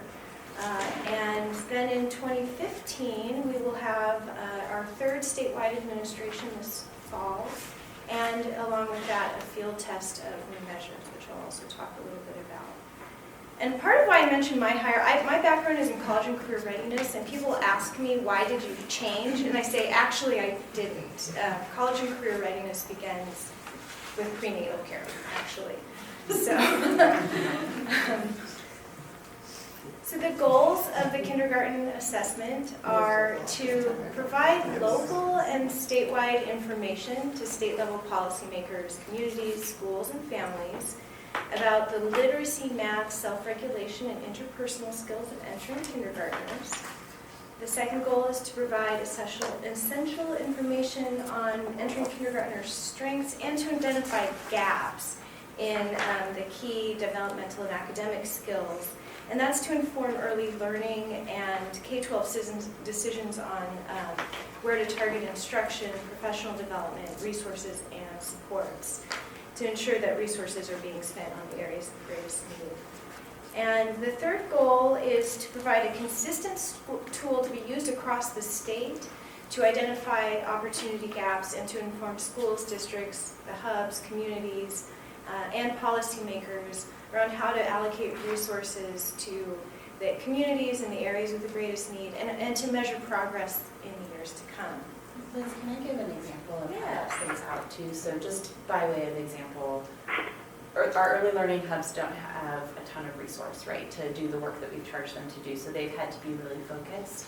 And in the hub that covers Marion and Polk County, where we're sitting right now, they actually use data, poverty data, third grade reading scores, and the initial kindergarten assessment results from 2013 to choose the 16 highest need school catchment areas in their community. And then that, recognizing they wish that they could provide services and supports for every child, but we can't. So they've been able to focus in on those 16 highest need areas and really point all of their investments and coordinating work as a hub toward those areas to start to see some early progress. And then they could tell you, here's the 16 other ones that we wish that we would be working with if we just had the investment to do it. But I think that's an example where, at least, again, if one thing that we've really lacked in Oregon is a system, the results of this assessment are helping us think about how to build that system and then focus it where we are most needed in the absence of all of the resources we wish that we could have. Okay. Liz, I just wanted to let you know, just I'm looking at the time, we probably need to wrap up this whole conversation within about 6 minutes. We have had a couple of presentations on the structure and the early development of it. If you could fast forward as to kind of what are you finding and what are you kind of using, I think that's what we really were most interested in, kind of an update, like where are we now? No problem. And I wasn't sure how many chances you've had I think we had to hear 3 about. presentations. Yeah, I Oh, think okay. it's just like where are we now, because Yeah. each year we've had some. Yeah, so Okay. I'll bring you up to speed. So this winter, as I mentioned, we convened a group called the Kindergarten Content and Assessment Advisory Committee. And this group was a lot of researchers, a lot of administrators and other educators who had backgrounds in early learning, assessment, kindergarten, a lot of former teachers. They had experience teaching all subject areas and all grade levels across all of them. There were 24 members. And the 4 objectives of this committee were, first, to recommend modifications to the letter name and letter sounds measure. And that was because there was a floor effect in the data, which was that in both of those measures, larger than expected numbers of students were scoring 3 or below on the assessment. And Yep. many students were scoring 0, Yep. which indicates we're not measuring what those students do know. Mhm. And so there's this whole area of knowledge that they probably have that we're not measuring. The second one was to recommend an additional measure of early language and vocabulary. That's a skill that's predictive of later literacy. And then to recommend best practices for the interpretation of the data, and recommend best practices for interpretation of the results of the Spanish literacy assessment. The fall 2014 Spanish literacy assessment was the first time that we had administered that statewide, and the floor effect in those data were even more pronounced than in the English letter names and letter sounds. So the outcomes of that work is we're working right now today to implement these recommendations for the fall. We will be field testing some adjustments to the letter names and letter sounds measures to try to make it a little more accessible to larger numbers of students. Also, a new measure of language development that we'll field test with about 2,000 students. And we've got some other work around report interpretation guidelines that are up on our website. And then we're engaging with the equity unit and Sarita at ELD to review the Spanish literacy assessment in greater detail with a group of folks who have a background in equity and Spanish literacy instruction. And let me just skip through because I know we're running low on time. So I just wanted to mention, as kind of cautions in interpreting results. So we're careful to say that this is not designed to measure individual growth. We are really careful in pointing out to schools and districts and other users that we're not measuring whether or not a student is ready for kindergarten. We're trying to get our systems ready for the students so that they are more prepared later in life and they come in from early learning with a higher set of skills so that they can move towards college and career readiness, really. And it's not designed to be an accountability measure for our K-12 schools. It's really around the knowledge and skills that students learn in preschool and what they come in with. So we assess in the first 6 weeks so that they don't, it's not around instruction that occurs in kindergarten. Can I make a mention about that? Because one of the challenges, I get that appropriate use of the data to assess the systems. The challenge within the K-12 system is we're trying to implement RTI models and start to jump on interventions. So then what happens inside is, so we do this assessment, then we got to do the same one again if we're doing easy CBM because it's the same one in order to get the data. So you got to assess the same kid twice on the same set of data. That doesn't really make sense, and it's torture for the teachers and the kids, and we don't have the money or the time to do that, right? So we're spending school district money and time in order to, and this isn't a criticism of you guys or the system, because I know how it was designed to be used. I'm just explaining that we still have some work to do because of the huge pressure we have within the system to be identifying those kids and moving on those interventions. And even when we look at the whole 3-to-3 work, the way it's interpreted in the K-12 system is an accountability model. We've got to do RTI, we've got to have interventions, we've got our Title III money, our Title I money, and we've got to identify who these kids are and start layering on all the stuff. We don't have time to waste there. So the frustration for our teachers, our students, and the families who are saying, you came to my house, you assessed my kid, and now I don't get any information on how my kid's doing and what you're going to do with that. So we have to work on that system. The other thing is around the Spanish assessments. I'm so glad we're going to pay attention to that. I think I've been seeing this over and over again. It's my one little thing. I want to know we're going to have resource to invest on that. I spent some time at the dual language conference, not necessarily going to sessions, but meeting with every researcher I could around assessment for Spanish literacy, because we're scaling up dual language programs across the state and across the country. And politically, we feel this pressure to show what's working and all of that stuff. Intuitively, with an equity lens, we know it makes sense. What we know is we really need more than one way of showing kids success, and we're not quick enough to get our arms around what does that success look like. And I know that's maybe way beyond this, but not really.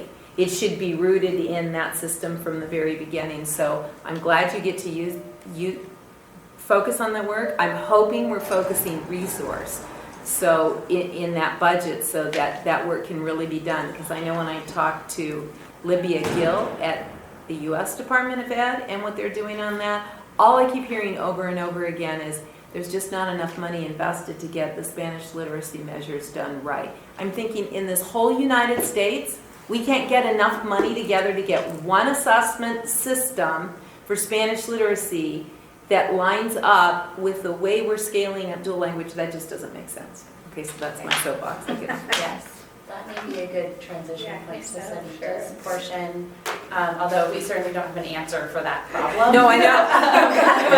I'm just going to tell you, I'm going to keep trying to get money to go there. So on the plan that Rob and I put together for Nancy, we did note a barrier. One barrier we noted was the need for a more timely turnaround of information from the state to schools and to educators on KA results. And we may want to add another barrier here around some of the challenges with the Spanish literacy portion, just so we don't lose focus on it. So I'll update the plan to do that, and then go for it. Thank you. Yvonne, I was so Oh, happy. Phil heard. I was so happy to hear you say that, because I feel like we've felt that. I personally have felt that as well. And one of the things that Liz had talked about earlier was really coming up with ways to provide training around how to interpret the kindergarten assessment results. And so me specifically looking at the Spanish language assessment, it's really about really understanding the way that a simultaneous bilingual learns, where both of their languages are perceived and viewed as an asset, and they're using both languages in order to engage in literacy experiences every single day, all the time. And a lot of times those experiences or those language systems cross. And if you don't necessarily know how to identify what are the Spanish strategies that they're using, or what's the phonics system that they're using, is it Spanish or English, or where are they blending both languages? If you don't know how to identify that or pinpoint it, it could very easily be perceived that child is struggling in both languages and we have a lot of work to do, when in actuality, they're using both languages to maximize their understanding. And by the time they get, when studies show that by the time they get to, third, fourth, fifth grades, and they transition more into 50-50 models, that their academic achievement skyrockets. And they're either performing at or above grade level in all subject areas.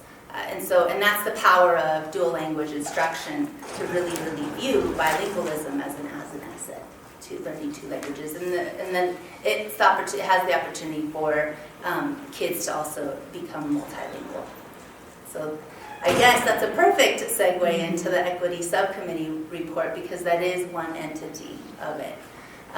The subcommittee report, what came out of the Early Learning Council, developed an equity subcommittee, and the primary focus of the equity subcommittee was to operationalize Oregon's equity lens.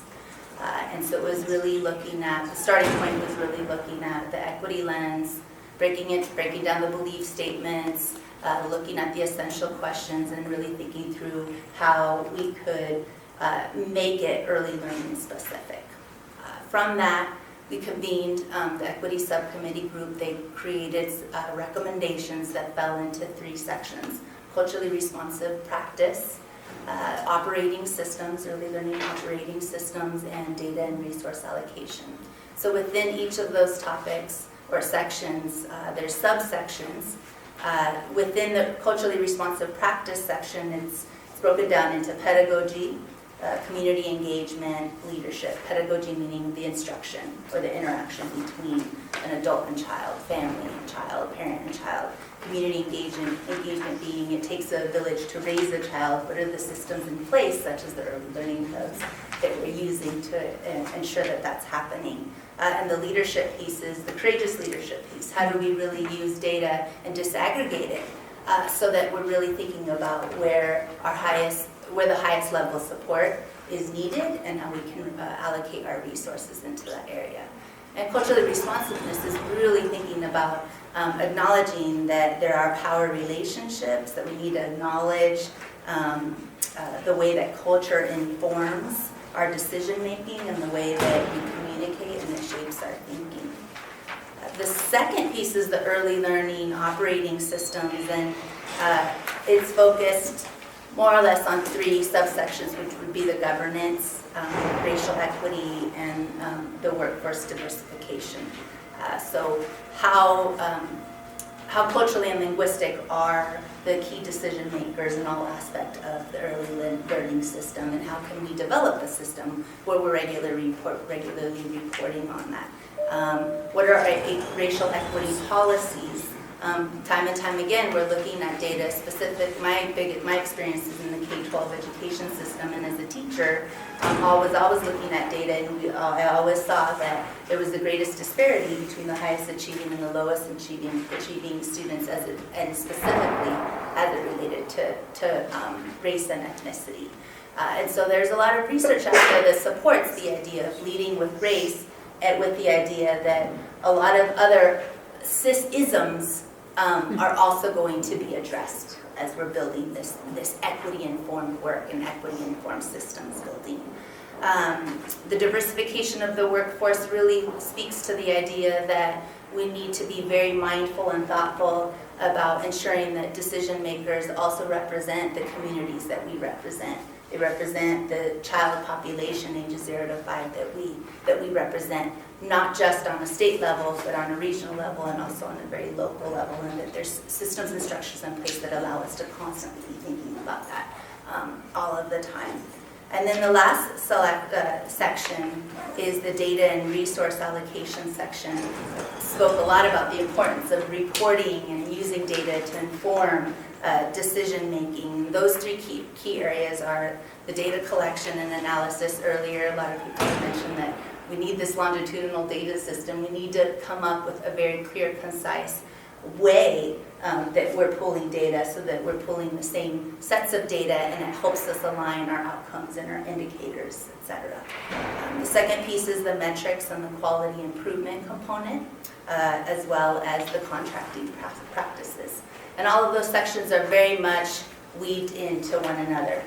It's crucial that we really think through all three of those pieces and find ways to grade them in order to ensure that we're very much being mindful about the way that we're building an early learning system that's using the equity lens as its guiding document. Yeah, and I'll just say, like, from my perspective, so I showed you, all of the chaos that we're trying to make order out of, right? That slide that like hurts to look at, and then the more simplified vision of where we're trying to go. And if we do that and then think about the recommendations that Sarita has been leading the development of as a separate piece of work, we're going to build a system that isn't going to work for the children who are actually the under 5 population in our state.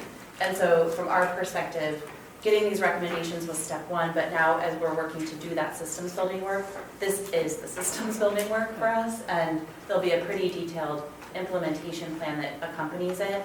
And I can only imagine the number of barriers that we'll probably bump up against and ways that we'll be asking for help from all parts of the system, both the P20 system and also the state system, to support actually making this real. Great.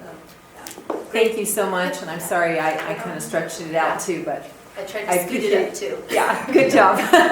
We're going to transition to Tanya. Yep. This and is we'll a nice keep segue questions. to what's happening next. We're going to invite Tanya Friesendahl and Scott Fletcher and Randy Hitz will be joining us because we're segueing into discussion, again, following up on presentations that this committee has heard relative to educator prep.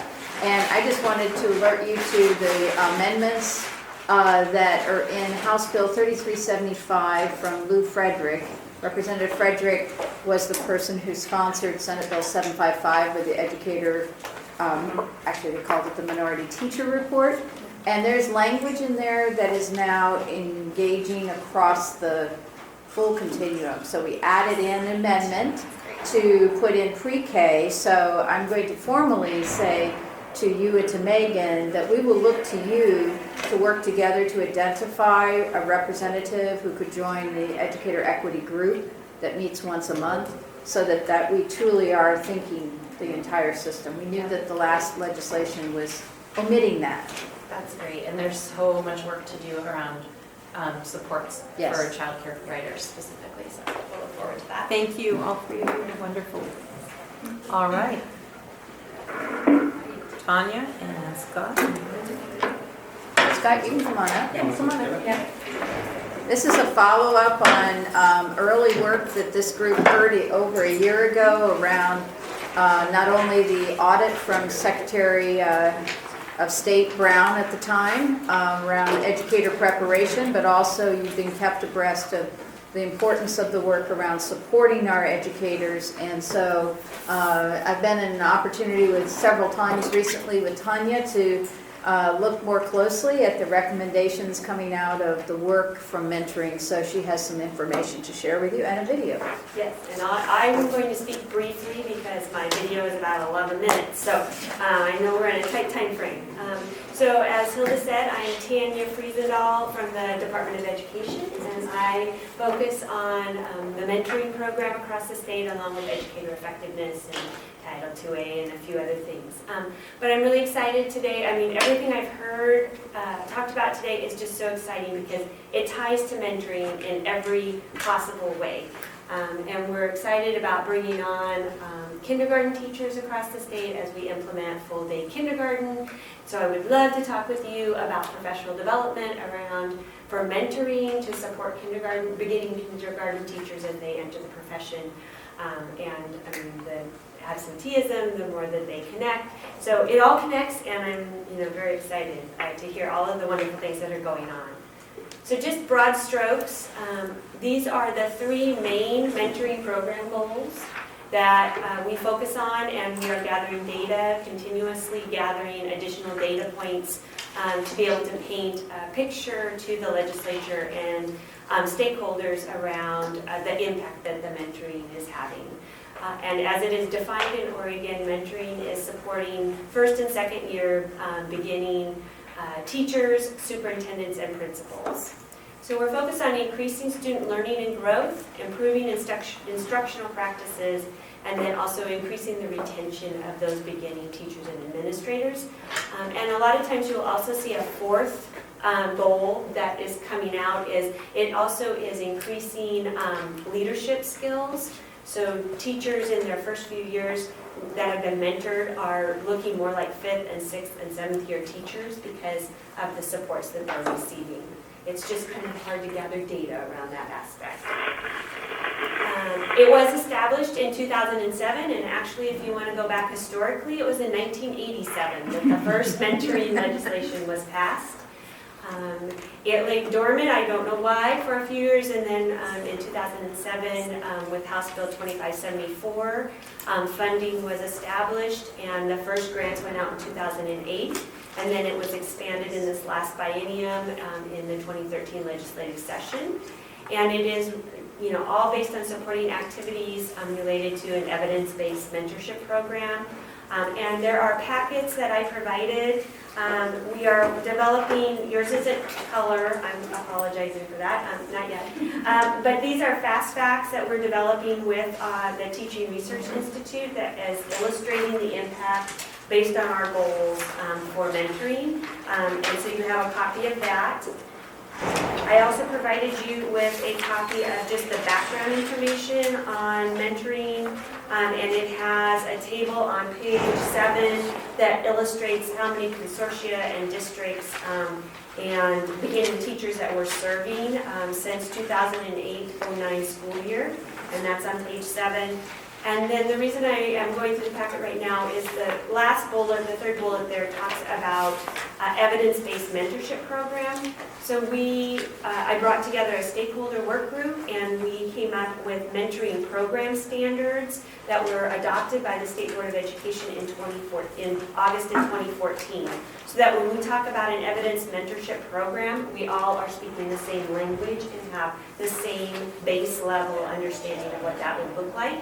And what it might look like in a school, Beaverton School District is going to be different than what it would look like in Ashland School District, but at least those standards and those basic principles would be supported.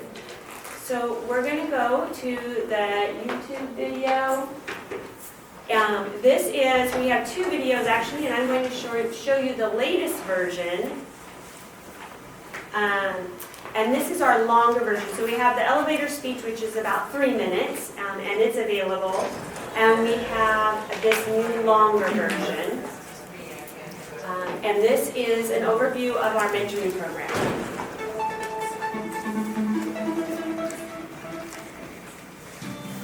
Students in Oregon deserve absolutely the best principals and teachers that we can give them. In my very first year of teaching, I had really no idea what I was doing. Beginning teachers, it's a lot. It's a lot. It can be overwhelming emotionally and psychologically.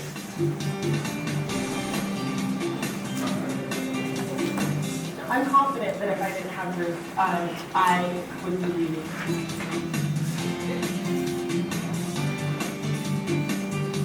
I think an effective mentoring program, both for teachers and administrators, will help us get to 40-40-20 a lot quicker.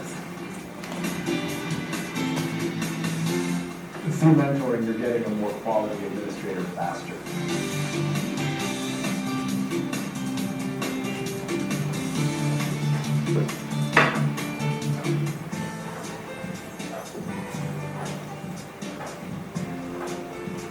The fact that I was going to be mentored was certainly a reassurance to me once I accepted the position. My mentor, Don Pollard, has been a great mentor. He gives me a lot of valuable input about this job. He understands this job. He has a great sense of humor, and he's really easy to talk to. I think mentoring is really important. Working with my mentor helps me to get input, really valuable input and feedback on building leadership. My mentor offers a perspective that I don't think I would get from many others in the building, so it's been really helpful for me.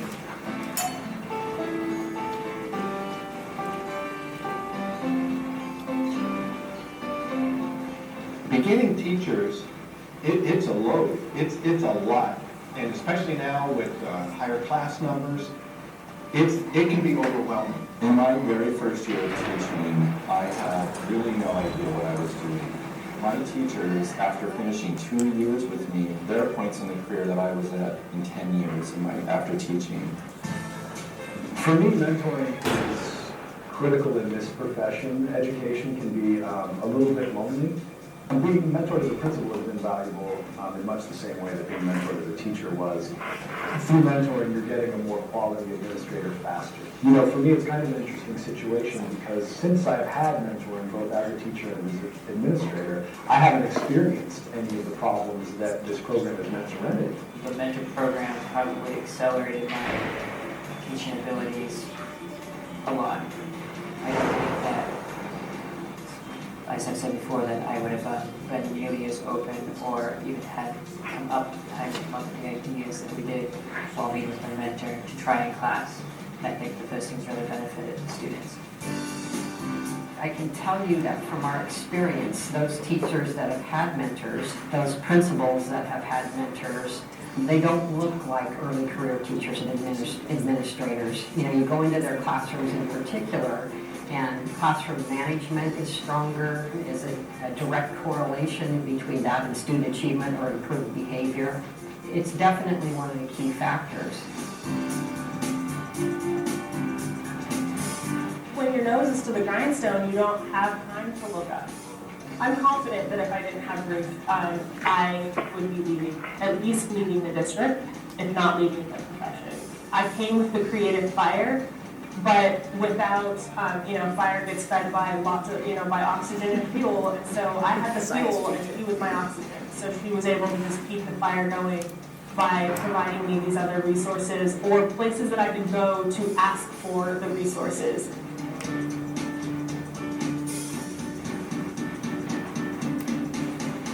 I think having a mentor those first couple of years kept me in the profession, having someone sort of affirm what I was doing and give me some feedback. I think once you get a teacher past those first 3 years, they have a foundation to teaching, they have a content foundation, they have basic practices, and then I think they can really thrive at that point. But the hard thing, I think there's so many expectations on new teachers that unless there's some scaffolding or support, you're either going to experience burnout or you're going to lose passion. All right, boys and girls, so we need to start with our morning word. So who can do the date for me the long way? In some of our high poverty schools, we began tracking the data a bit. And when we looked back, kids in our high poverty schools could experience a beginning teacher every single year in their elementary experience. Prior to the beginning teacher mentor program, we took a look at Hayesville. Hayesville is 86% free and reduced lunch. So high poverty school at Hayesville, they had a 20 to 30% retention of their beginning teachers. So only 20 to 30% of their beginning teachers stayed at Hayesville prior to the beginning teacher mentor program.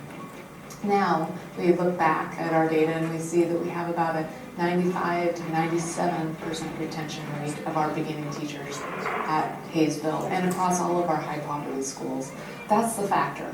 The factor is when you pair a beginning teacher with a mentor to help mentor them and coach them for those first 2 to 3 years of their career, we know we'll retain them. And we won't just retain them in our district, we will retain them in our high poverty schools.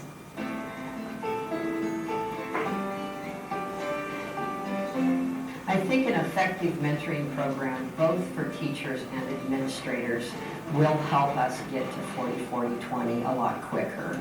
We know that the number one factor in determining student achievement is the quality of classroom instruction. I mean, that has a lot of research to back up that notion. You know, and the teacher impacts those kids that they have in their particular classrooms. And so the better quality teaching that's going on, the more likelihood that students are going to achieve. I was kind of at my wit's end on how to deal with certain students, and just to be able to have somebody there that I could talk to and think of different strategies. Because my first year, we do 2 hour and 20-minute blocks, and that's a long time for a kid who's 12 years old. And just having the conversation, the kids are out of control. Why is that? Well, it's because they're being asked to sit in their seats because there's no opportunity.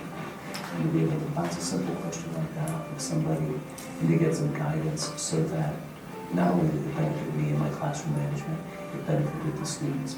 With the mentoring program, what it helped with is I still was able to think outside the box within the range of my students. because I had that support to ask, okay, I'm feeling a little overwhelmed because here's my lesson plan, but I still need to structure it for this student that may need it a little different. And I wasn't too overwhelmed to get to that. And I also had somebody to bounce ideas off of that knew my students because they came in enough, and it wasn't, I don't know, it just was really, it was a real good help there. The research is really clear about what closes the achievement gap. What closes the achievement gap is effective teachers in front of every single student. So retaining and helping them grow in their profession and helping them get to be an effective teacher very quickly and very early on in their career has to be our mission critical. We wouldn't put a beginning doctor out in the field without an internship and a residency and all these opportunities to do what doctors do under supervision. Well, the same thing is true about building administrators. No one is perfect in any profession in the first year. The problem is that we're dealing with children's lives. A strong mentoring program will allow that to nurture and develop. One of the biggest factors that beginning teachers are not ready for is the spread of students in their classroom, of having 30 students in a room and having ELL students and having poverty students and having TAG students and having special ed students. Helping beginning teachers know how to navigate and differentiate instruction is just really, really a valuable resource that mentors can provide. We just conducted a mid-year survey of our beginning teachers, and over and over the beginning teacher said, I need more time with my mentor. I need to have them in my classroom, and I understand they have too many beginning teachers, and I'm just one. But if you can hire more mentors, please do so. So we really believe that by mentoring, we're going to help teachers be better, help them be stronger, and then that's going to drill right down to helping them work with their students.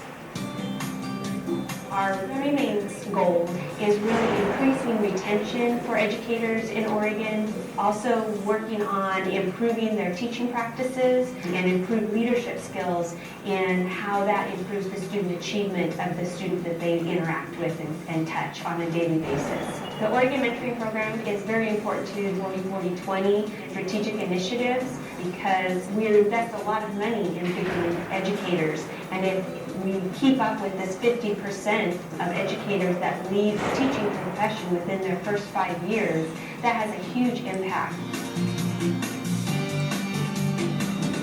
We can have great school districts trying their best, but the more information we can give universities, school districts, and the state to help them do the best job they can do with the limited resources that we have, the better opportunities for kids to learn the most they can learn. Teachers, no matter where what school district they're working in, will receive the same type of support and resources. You think about a classroom that's going to be impacted. If you took 30 students in 1 year, you multiply that by 20, 25 years, you're really impacting Oregon students, thousands and thousands of Oregon students, and that's just one teacher.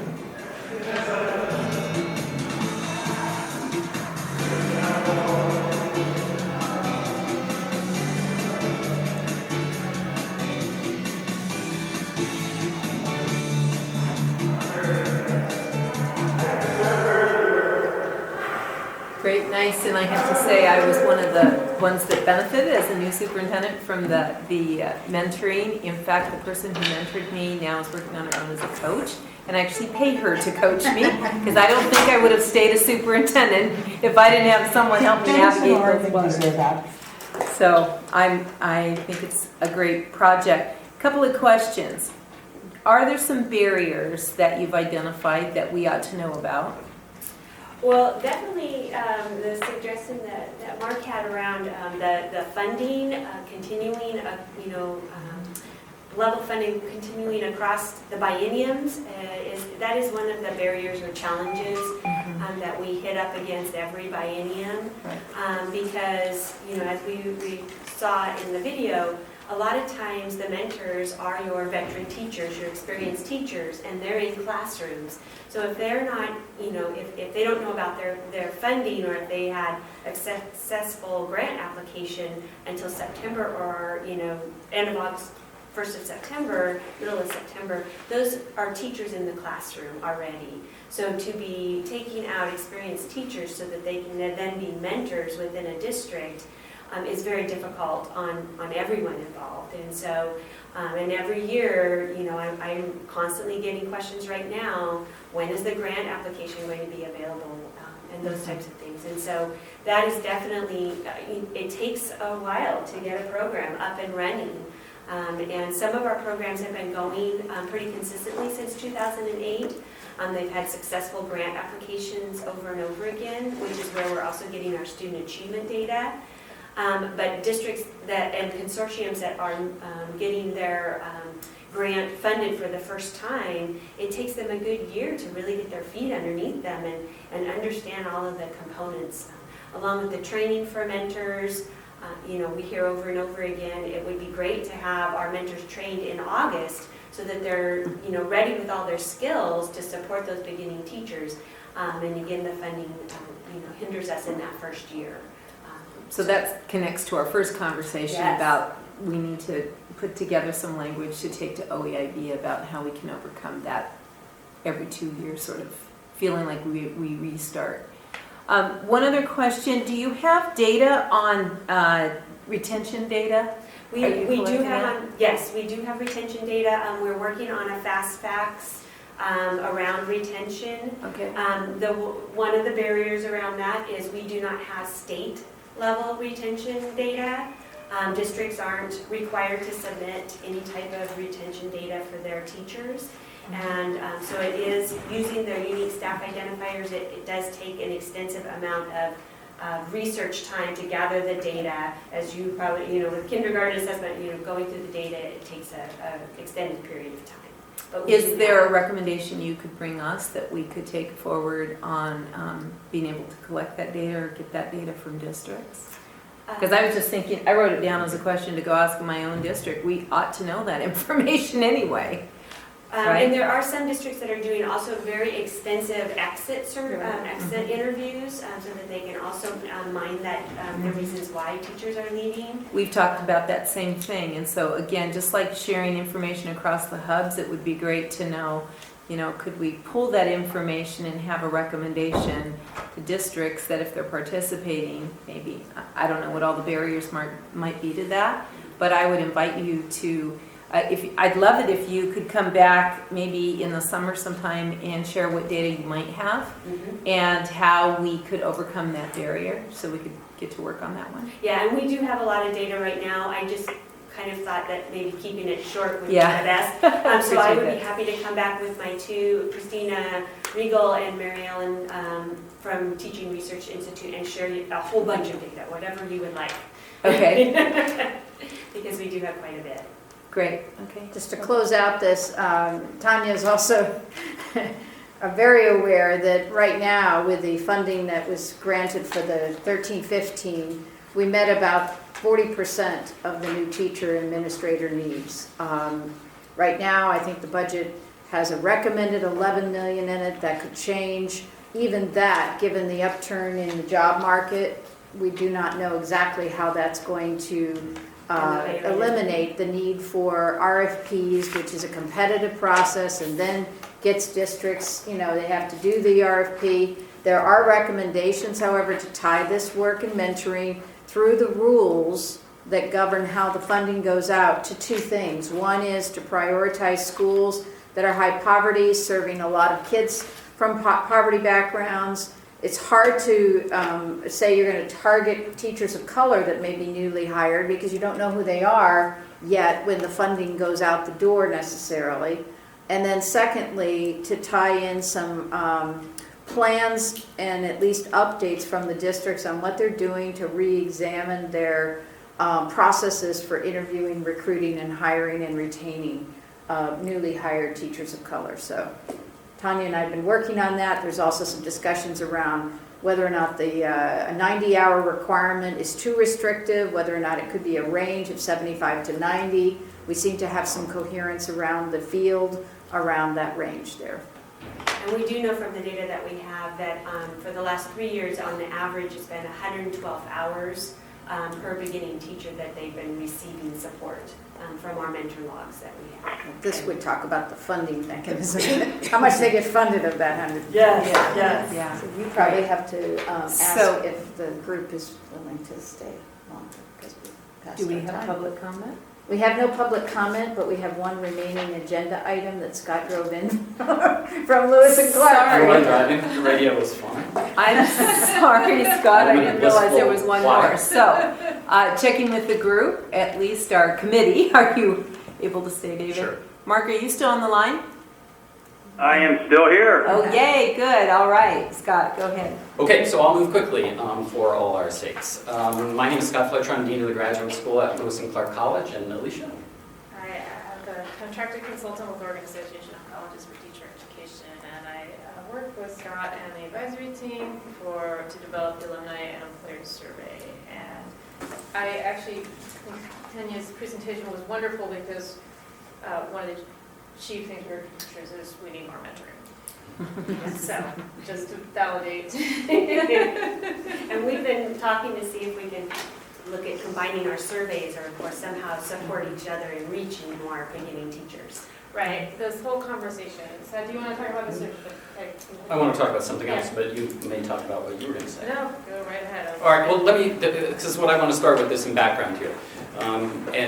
Of a kind of principled sort, not a logistical sort. We'll get to that and move through it quickly.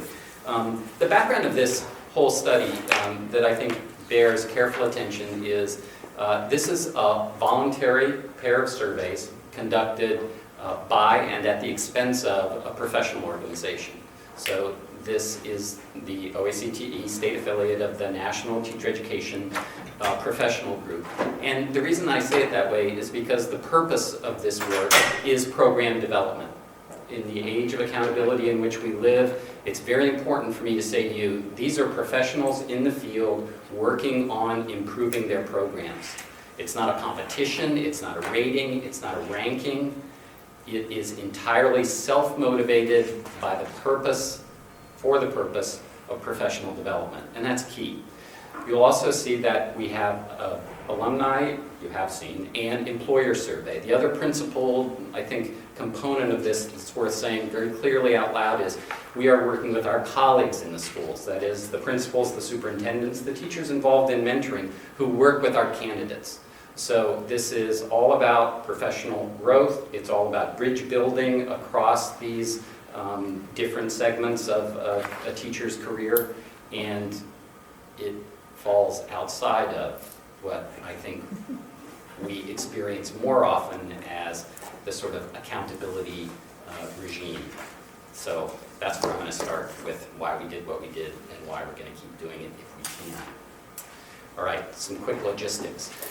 It's important to say that this survey is about Oregon teachers, not just because we're in Oregon, but because it does not track our graduates who leave the state. So the data set begins with licensed teachers in Oregon who are graduates of Oregon programs. So it does not include data on those graduates of our program who may be licensed in Oregon but who moved away. So when you think of the percentages and the N here, it is not the full N, as it were, the full component of our graduates. The second point is important, again, not just demographically, because we originally designed this study to look at the experience of 12, 13 graduates, so that would be alumni in the second year of their jobs, and because of the logistical challenges that we faced, we actually brought in a second year. So this would be teachers in their second year and teachers at the end of their first year. And then finally, we surveyed employers, as you know. Pilot testing, just to give you the quick calendar, November 13. Contact information mid-May. We were due to receive it in February, but you can see that we got a late start, which made, I think, a difference, particularly in the employer survey response rate. And because of our response rate, challenges. Again, more about that in just a moment. We actually paid another consultant to do phone interviews with alumni to try to drive up the end and improve the reliability of the study. So here's what happened. When we designed this study, we worked with ODE and TSPC on a basic design that it turned out was founded on a false premise. And that was that we had the email addresses of all Oregon teachers. It turns out that proposition is false.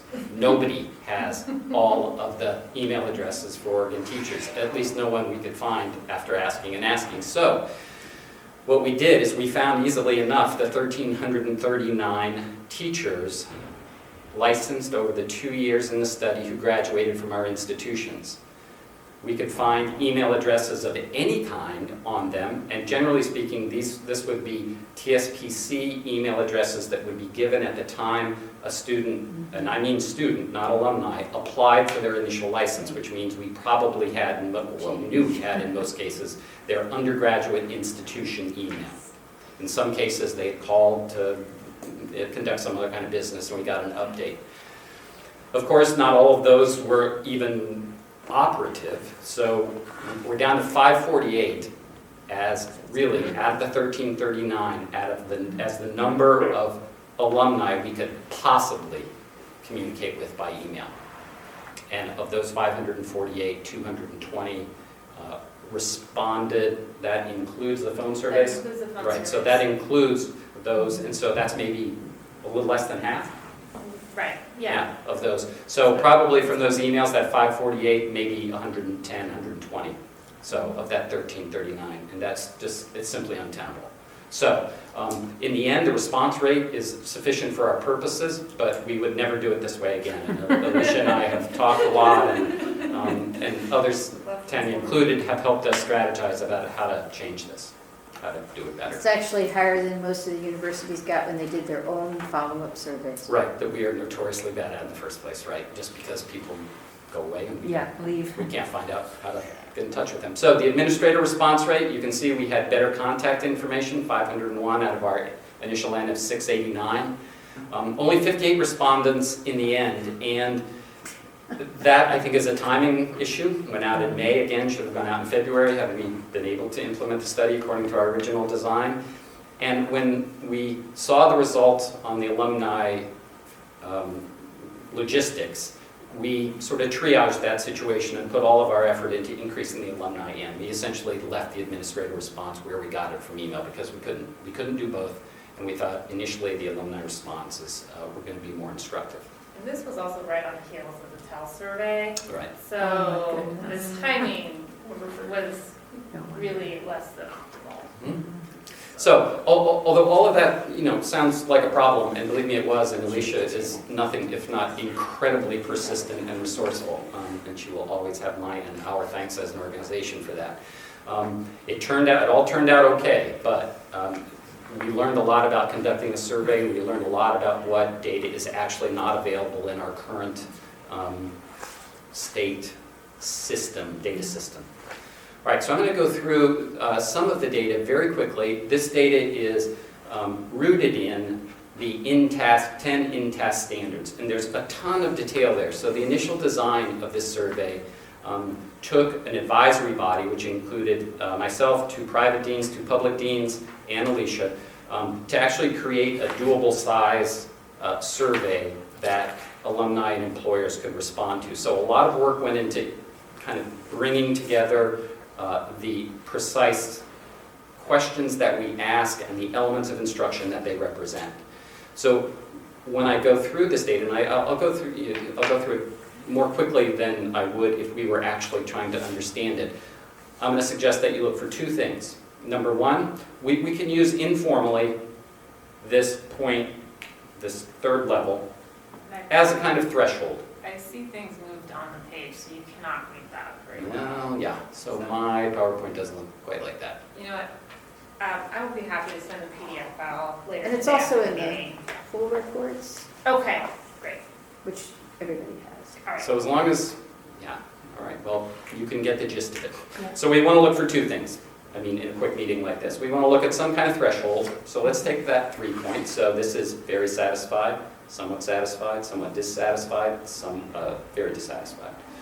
And we want to look at the difference between the alumni and the administrators.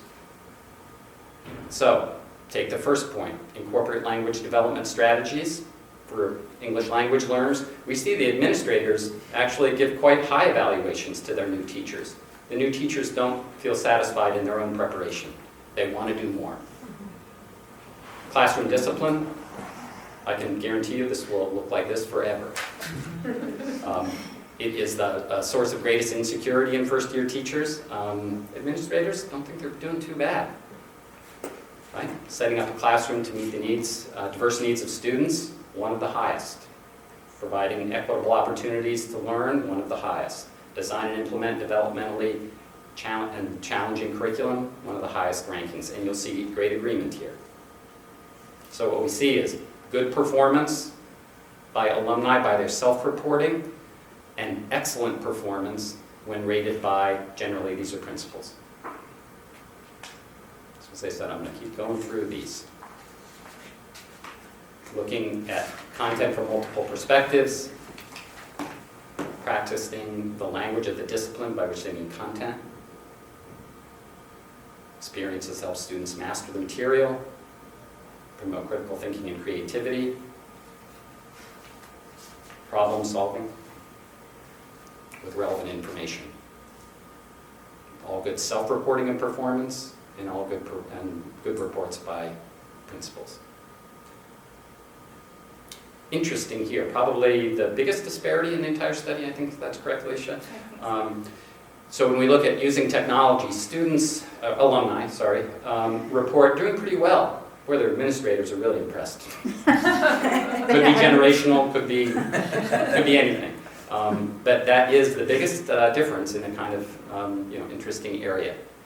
And so I'll just read down here. So we're sort of meeting this and exceeding this threshold, heading towards very well prepared, very well satisfied. I think the last one is rather interesting too, given where we're getting a lot of discussion around assessment literacy, and the perception there that the candidates may think they're better prepared than the administrators do on that one.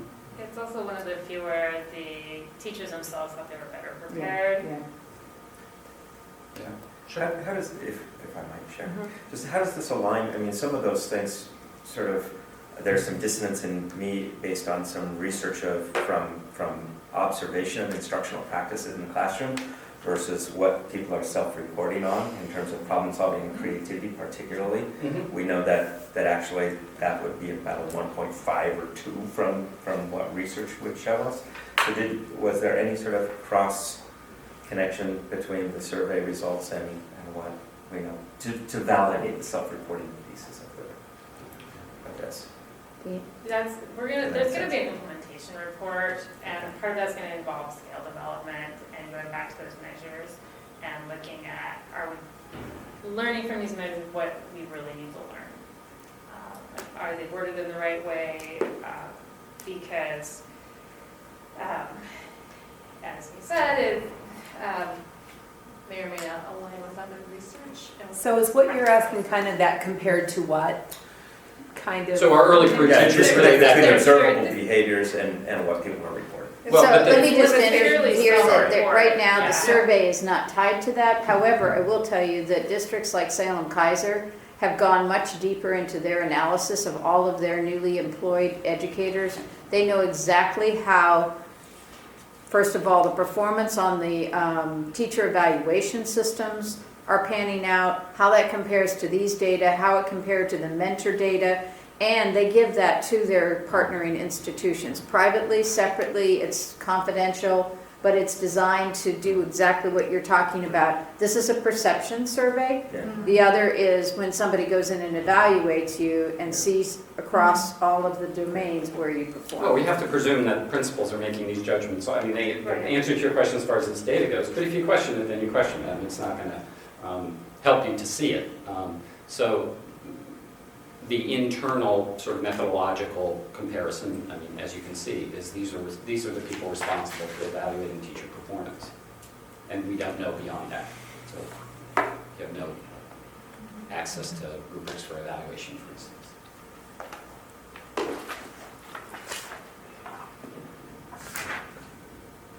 Okay, so here's one of the lowest performing areas for alumni reporting, and that should say connecting to community. Also, communicating with families from diverse backgrounds, but again, pretty big differences here with principals. Oh, but those were the two of the very lowest rated, least prepared from the growth perspective of the administrators and the teachers. So as much as there was a difference, they were pretty well in agreement. Yeah. And then you can see the rest. So we provided all of the data to TSPC, for instance, understanding and to the OEIB, understanding that all of this data in its full form would be available to the public. I don't know why I printed that way. I think we need improvement, all right. So it's only going to get better from here. So these are some of the areas. Again, I want to go back to my introductory comments. This is all about institutions and the profession in our collective reflection here in Oregon, looking at the areas in which we can work with our school partners to improve the performance of our graduates. And here are some of the areas where we think we have the strongest foundation for continued growth. What comes next? Oh, sorry, a couple summative slides here. 91% of the teachers surveyed like teaching and would do it all again. 94% of administrators would make the same decision to hire the alumni of our programs. Next steps. So each institution has, obviously, this public report has its own disaggregated institutional data. Alicia is working on an implementation report, which will look more technically at the scales, for instance, and then we will continue to work with our community partners, that is to say schools, on the connection across the career of our graduates.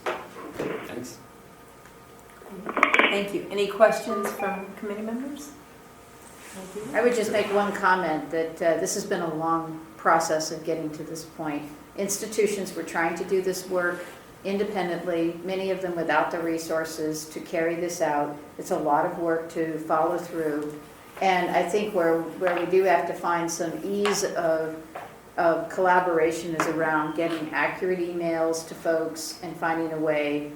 Part of me went, gee, I wonder if we do this again in 2 years, which is the design methodology, it's going to once again hit the same time as the TEL. So part of me wonders whether or not there's a question that we could connect to the TEL that says, did you have a new, if you're an administrator, did you have a new teacher in your school? If so, we'd like you to participate in these questions. You know, so that way that you could actually take the N, the big N, and capture a better percentage, I think, than starting independently. So we have some options about how we might proceed if we did it independently of any other survey, and we definitely have ideas that would dramatically increase, I think, the response rate. And then the other idea, Hilda, as you suggest, is to try to team up. There's the new teacher mentor survey, there's the TEL survey. Right. So to the extent there could be some more even if it just had one integration. statement that said, did you fill this out yet? If not, go to this link. Right, well, it turns out the way people communicate, we couldn't do it exactly the same way, but communicating actually by mail is actually probably a better first step, and then giving each teacher a unique, because we know where they work, for the most part, although that wasn't completely accurate either. We could actually solicit it by mail initially, they get the identifying link and they go on and do it. That would actually have been far better from the beginning. No, I just was good. No comment. Thank you. All right, thank you very much. I appreciate you squeezing us in here. Well, I'm sorry that we went so long, but it's all important. I'm glad you could stay to do the full report. Seth, we don't have any public comments, so we're good. All right, so I'm going to adjourn us at 12:38.